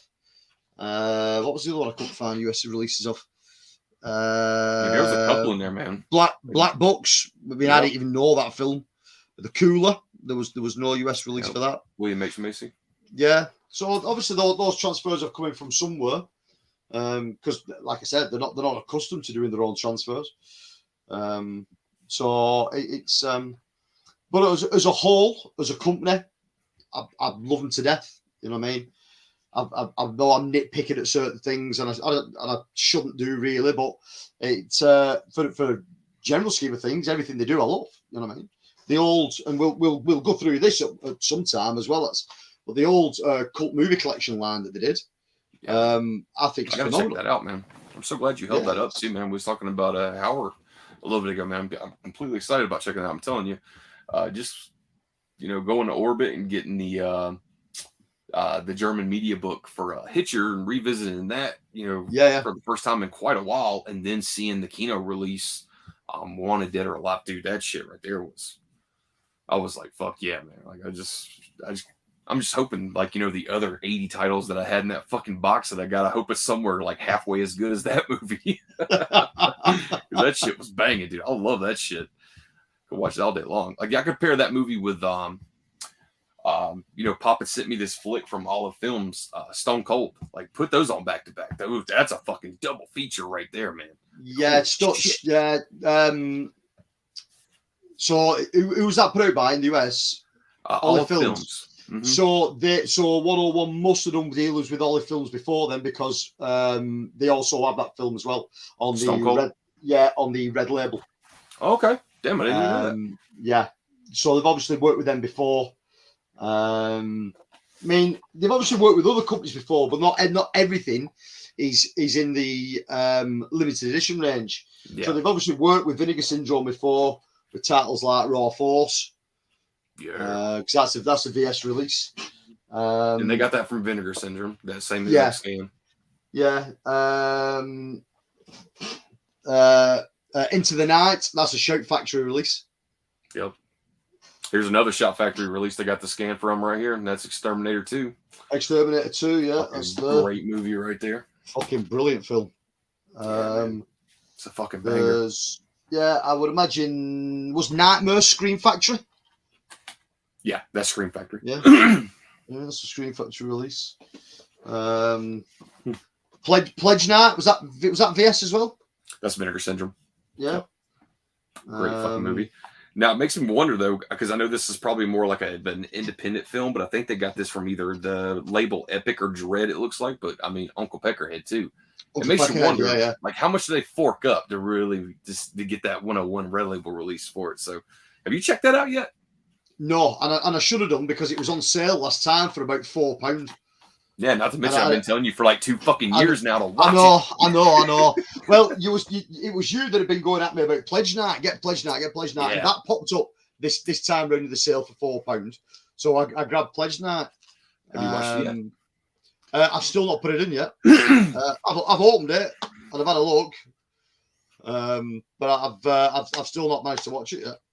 I'll try to sell you a quick scene that takes place in that movie right quick that maybe it'll entice you to put it in a little bit quicker and watch it. But so there's a sorority and they're being initiated, and one of their tasks is they have to basically they have to insert a cherry. They have to pick it up with their ass and walk across the room and drop it correctly, and whoever fucks it up has got to eat all the cherries. So yeah, give that a watch. It's great. It's fucking great. But like those Red Label releases, when they come out brand new, they're only about £12. If you can wait 12 months for them, once they drop into a sale, they're less than half price. You know, I mean, they're going for like £4 and £6. So I should have picked up Uncle Peckerhead last time around. I think it was like £4, and I should have grabbed it. But then they put stuff out like this, and I know Brad's a big fan of this one, and I fucking love it. It's Headhunter.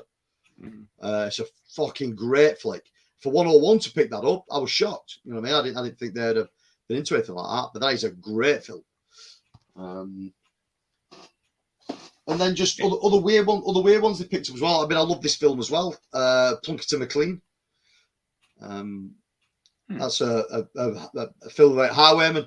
It's Robert Carlyle, Johnny Lee Miller, and Liv Tyler. Okay. Really good film.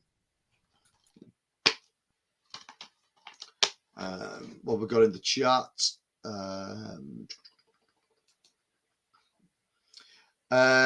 Sculder Jace was recommending the Snowtown from 101 Films. Yeah, well, he's a Australian guy, and so he'll know all about that film. It wasn't a film I knew nothing about, and until 101 released it, I had a look. It's not my cup of tea. Again, it's very Australian dramatic, sort of dead serious, deadpan kind of stuff, and it's just not my cup of tea at all. So I give that one a bit of a wide berth, really. Hello, Trini, how's it going, man? School, did you say Jace in Snowtown? What's up, Trini? So what? Jace lives in the same area as Snowtown, is that what you're saying, Trina? Trina, did you say Jace in a winter wonderland?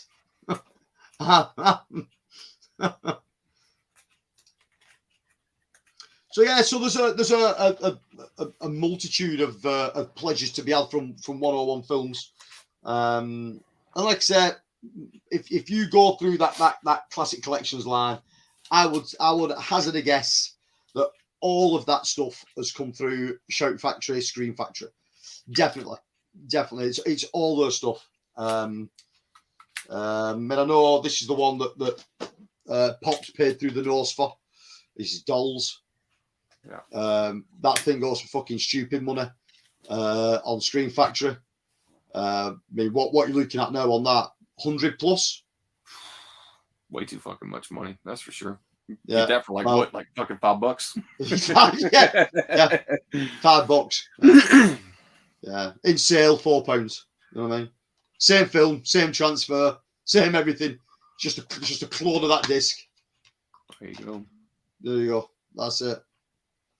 I think as far as the future, because I mean, as far as 101 Films, with us knowing that they pretty much snatch from what they can from another label, do you think they'll ever try to snatch a 4K from another label and put it out as a 4K UHD, or you think that's just out of their range of what they're going to budget for an individual? I would think it's out of their budget, because if you have a look at where this company's based, I've Google Street Mapped it, and I think I've seen the front of the building. It looks like a terraced house facing a grocery store.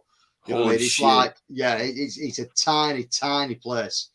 I think it's like there's a dentist on one side and like a solicitor's above them, like a lawyer firm, like a law firm. Yeah, it's a really small company. How many people actually work from, I don't know. So for them to start doing 4K is probably out of their budget. Gotcha. But I would really like to see them start picking some of the older classic titles up again, and stop messing around with some of the stuff they have been doing. Especially you'd probably fucking love it to see them like just crank up one release after the next with like the 80s kind of action kind of fucking sci-fi flicks, right? Like especially like you said before, like Invasion USA kind of type shit. Yeah. I mean, if we run through this quick on the older stuff that they've got, for example, they put Future World out, Hercules, Missing in Action, Hercules 2, Pray for Death, Ghoulies, Ghost Warrior, Solar Warriors, Firewalker, Three Amigos, Dolls, Rage of Honor, Ghoulies 2, Alien Nation, Sinbad and the Seventh Seas, Delta Force 2, Phantom of the Opera, the Van Damme collection, Toy Soldiers, the Nemesis collection, Clive Barker's Lords of Illusions, Double Dragon, you know what I mean? All this kind of stuff. It's fucking really good films. And then you look at sort of like what the Red Label stuff is. Sky Riders, The Deep, Raw Force, Nightmares, Space Hunter, Adventures in the Forbidden Zone, which I fucking love. That is a great flick if you've never seen that. That is right up my alley. So's this one. Tom Selleck in Runaway. Oh, man, okay. I love this film. Brilliant. Nice. Exterminator 2, Into the Night, Amazon Women on the Moon, Pledge Night, FX double tracks, so FX 1 and 2, Plunk to McLean, Jeepers Creepers, Headhunters. So they've put a hell of a lot of good stuff out. But on the current line of films, on the limited edition stuff on the Black Label, it's like they've been struggling with it. And I don't know why. Because in theory, looking at some of the other stuff turned out, I mean, that could have been a Black Label special edition. There was nothing stopping it. The special features are there for it. The artwork's there for it. It was a Vinegar Syndrome title. You know what I mean? So sometimes I don't understand why some stuff goes to the Red Label and then some stuff goes to the Black Label limited edition. I don't know why they pick like they do, or who's actually picking that. Because, like I said, there's some of those Red Label titles that could have quite easily been limited edition collector's editions. You know what I mean? It's pretty much the same thing. Like a lot of people, including myself, especially like a few years ago, saying about Scream Factory. It's like, wait a minute, like you guys put a lot of special features like on your standard release. This could have easily been a collector's edition. What stopped it? You know what I mean? So who knows if it's like a licensing, like a contract with it, with stipulations with it. I mean, who knows? But yes, it's very good fucking question though, because we've seen that on both sides of that shit, being like, well, what basically qualifies this to only get the Red Label release, or do we get a nice fancy book in a box with it? You know what I mean? Yeah. Stone Cold was one of the best from the Red Label. Yeah. I mean that Red Label line holds some really good titles. For me, I would have to say, as much as I like Headhunter and as much as I like Jeepers Creepers, for me personally, it would have to be Exterminator 2. I think for me that's the standout one on the Red Label for me. It's pretty much same as the first film, but it's a fucking great release. I like the second one better than I like the first one. Like, I love the first one. You know what I mean? It's just that second one it's fucking stands out so great. But it's odd because like I said, these are £12 when they come out. These ones, right? So they do a release like that. It's got reverse artwork in it. It's got lovely art on the disc. It's got a fucking poster. You know what I mean? It's got loads of special features on it. It's the uncut version, but yet it didn't make it to a collector's edition. Weird. That should have, you know what I mean? So a slip box and a book, or a poster and art cards or reverse artwork, surely to God they've got to be coming in the same ballpark. Not to mention, like you said, that's about £12, and that's coming with reverse artwork, special features, a poster. But then again, like Johnny, like the newer release, Johnny Mnemonic, like you're telling me that motherfucker's what, like $34? Like 28 bucks, 20 pounds, something like that. Yeah, 24.99 it is, yeah. And they're literally not even really including any more reverse artwork anymore. Yeah, shit like that. So it's like the price is even more expensive for those, which you're getting a book with it, so that can kind of justify the price a little bit. But yeah, picking and choosing is kind of weird. Yeah, it's an odd one. In theory, all those collector's editions that I have got, I could sell all those on and just buy the standard Black Label editions. If I didn't want the slipcase and the book, the disc's exactly the same. All the features are exactly the same. You know what I mean? I could sell all those off to buy the standard editions and more. You know what I mean? So maybe that's something I might look into doing. I don't know. But as it is at the moment, they're the ones that I've got in my collection as the collector's editions. Hopefully, with, like I say, Rock and Roll High School coming out I think it's either the end. I think it's the end of this. It might be the end of next month. It's either the end of this month or the end of next month. Hopefully that gets things rolling again, and they start to pick up better titles and go from there. Because to me, they've been struggling for a little while now, not knowing what to do with Luke's, really, with the stuff they've been releasing. So hopefully this gets them back on track and they can start knocking some good stuff out again. And hopefully they have enough doors open, man.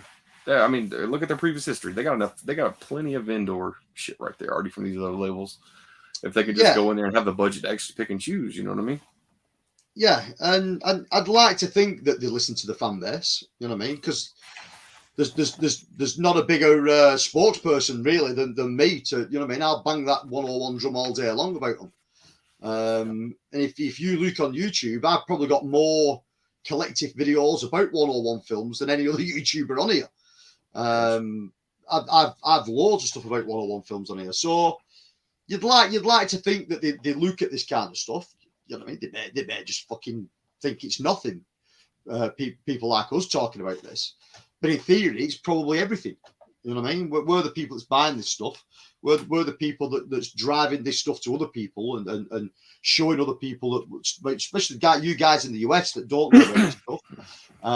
If us Brits can get you US guys into it, then the better it is for 104 films because they'll sell more. And they're obviously looking into that with the new international website that they've got, 101 International. So they're looking to sell on the US market now. So, you know what I mean? You'd like to think that they were listening to the likes of me and some of the other guys on YouTube. Whether it makes a difference or not, I don't know. But, you know, even though it's a shame, it's probably just, you know, just theorizing it just a little bit. But, you know, for them to probably really take a really big jump as in customers, like, you know, about how much shit they sell, all they really have to do is from this point forward, throw slipcovers on your shit. Everybody will buy it because it's got a slipcover on it. They could care less about that fucking movie. They want the slipcover. Yeah. You know what I mean? Well, that's what, they started doing that with the AGFA releases. So all the AGFA releases that are coming from 101 have all got slips. There you go. You know what I mean? And they've all got a similar kind of look. So they've all got the same presented board around them. They've all got a similar kind of artwork. All the fonts the same. All they do is they just change the color up. So I think the Zodiac Killer one was blue. The one that came after that one, I think that was green. So I think there's another one coming out now. It's been released in the US under the AGFA one before, and it's some like crazy fucking martial arts film that looks like it was shot in someone's back garden. Is it Wakala Wood? Is that what you're talking about? Which I think that's shot in a different country. It might not be somebody's backyard, but no one AGFA. Jesus Christ, man. Yeah, man. It's definitely some kind of weird martial arts film that was. There we go. AGFA. So the Treasures of the Ninja. Okay. The films of William Lee. So William Lee was just filming his own shit in his back garden with his mates dressed as ninjas, and he was like kicking the fuck out of them like kung fu style. So check that shit out. There you go. So this is the kind of shit that AGFA turns out. And why the hell 101 Films decided to fucking get on board with this, I'll never know. It was these films. So there's multiple films on this Treasures of the Ninja, and they were shot in Super 8. So you can only imagine the quality of transfer from Super 8 to fucking Blu-ray. I mean, Christ on a bike, that must be awful. You know what I mean? But the recent releases from AGFA and 101 were She Freak, God Monster and the Indian Flats. God Monster of the Indian Flats. Fucking no idea what that one is. The Scare Films Archives Volume 1 Drug Stories. I would imagine they would have been like the drug information stuff they were showing at schools. Yeah. Treasures of the Ninja, 1984. And then a film from 1969 called The Curious Dr. Hump. Fuck only knows what that is. You know what I mean? Fucking check that shit out. Yeah, I've seen it on the Vinegar Syndrome website with their partner labels. Yeah, man. So, again, not my shit at all. It says basically this is what might have happened if Mario Bava collaborated with Doris Wishman after an acid binge. So, nice. You know what I mean? Agford and Something Weird are thrilled to present a brand new restoration of this iconic sex horror classic. Yeah, I'm out. You know what I mean? That's doing absolutely fucking nothing for me. Tony said slips are everything. There you go. If you collect, you collect. That's it. I mean, I don't care either way. If it comes with one, it comes with one. I don't. If it doesn't come with one, I ain't going to try and chase it down. I just do not care about it. Zod says Lorne doesn't like slip covers. He rips the slips. Whew. Well, it's like I say, they don't do nothing for me. I mean, old DVD slips, when I used to buy DVDs back in the day, and they came with a slip, I used to throw them away. Just gotcha. Fucking, just get rid of them. Brad says, no slip, no buy. Tony says exactly to Brad. I'm watching him ripping them and it hurts. So is that person like Lorne? Is he actually like buying like boutique label kind of shit and taking the slips and ripping them up and shit just to piss people off or what?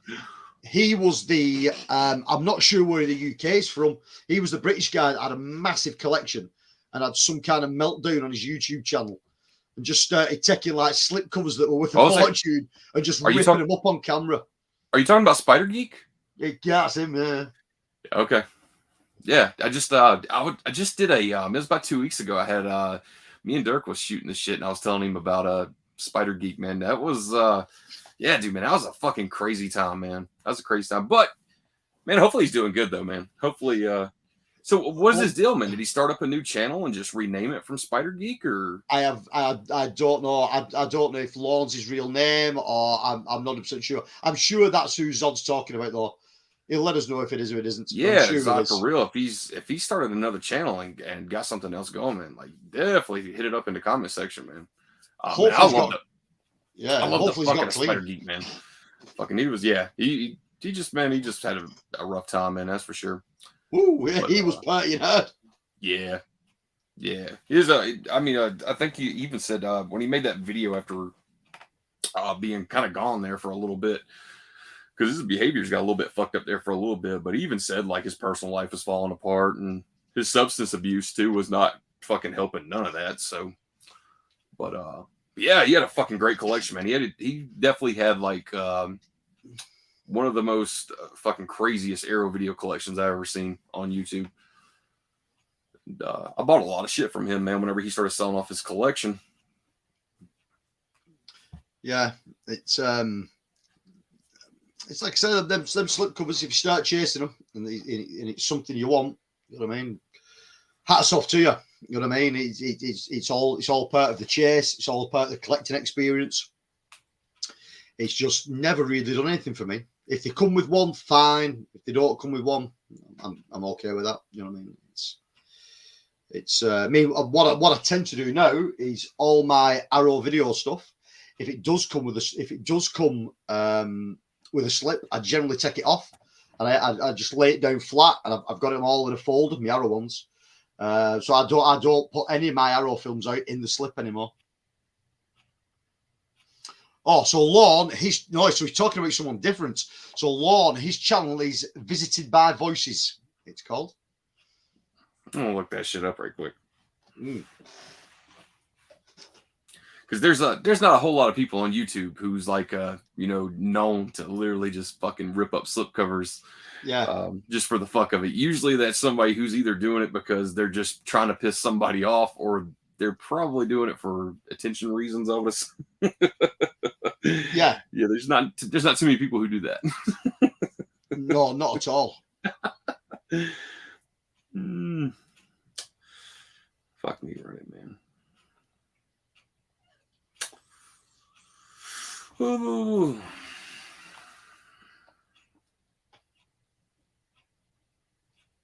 No, I found him.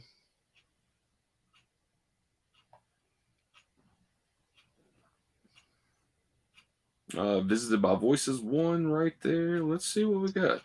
Yeah, no boutique label, limited edition slipcover Blu-ray can save this. So there's 37 minutes with Luke's of him just ripping boutique title slipcases up. And that's been up there for 2 hours. So it's a relatively new video.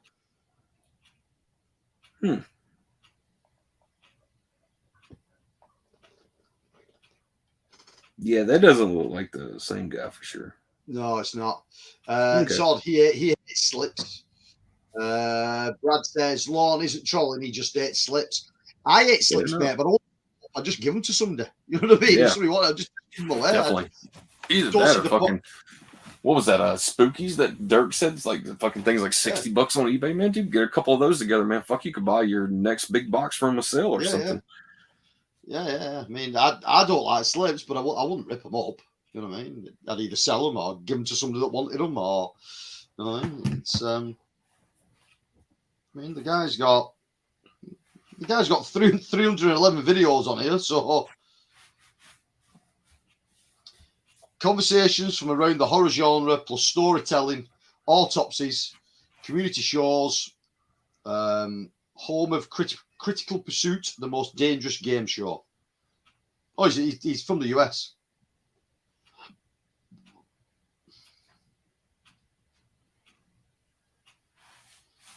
No, like I said, fair play. If that's your thing, ripping up slip covers, fair play. But hey, fucking get your rocks off, fucking tear at them. Each to their own. But like I said, personally, there's even like I say, I don't like them, but I could find something else better to do with them than rip them up.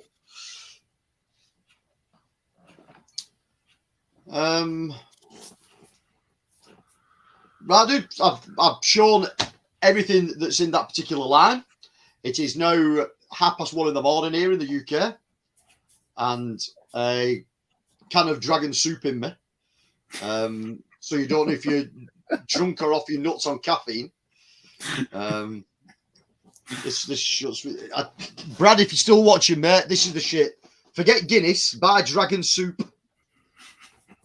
Put hers on your chest, the shit. Or make them motherfuckers fall off. 7.5% and more caffeine than that Red Bull that Johnny's drinking. Oh. Get on it. So I'm gonna call it an evening, though, mate. Man, as always, man. It's always a pleasure to hop on with you, man. Big thank you for joining me, mate. It's absolutely. Like I say, out of yourself. And I know Tony over at Basement Blues. I know he was into the 101 thing. But I thought for a nice little comparison, US to UK releases, I thought you'd be the man to know some of those titles. So it's always nice having you on, mate. Hey, man, it's always a pleasure, man. To everybody in the chat, very much like to thank you for commenting and staying here all night. It's been a steady 10 to 12 people, which for an improv live stream, because I think I only put it up late last night that I was going to do something. Everyone stayed in that stayed in. So thank you very much. Take care, and we will see you all soon. Take care, everybody. Bye-bye. Have a good one.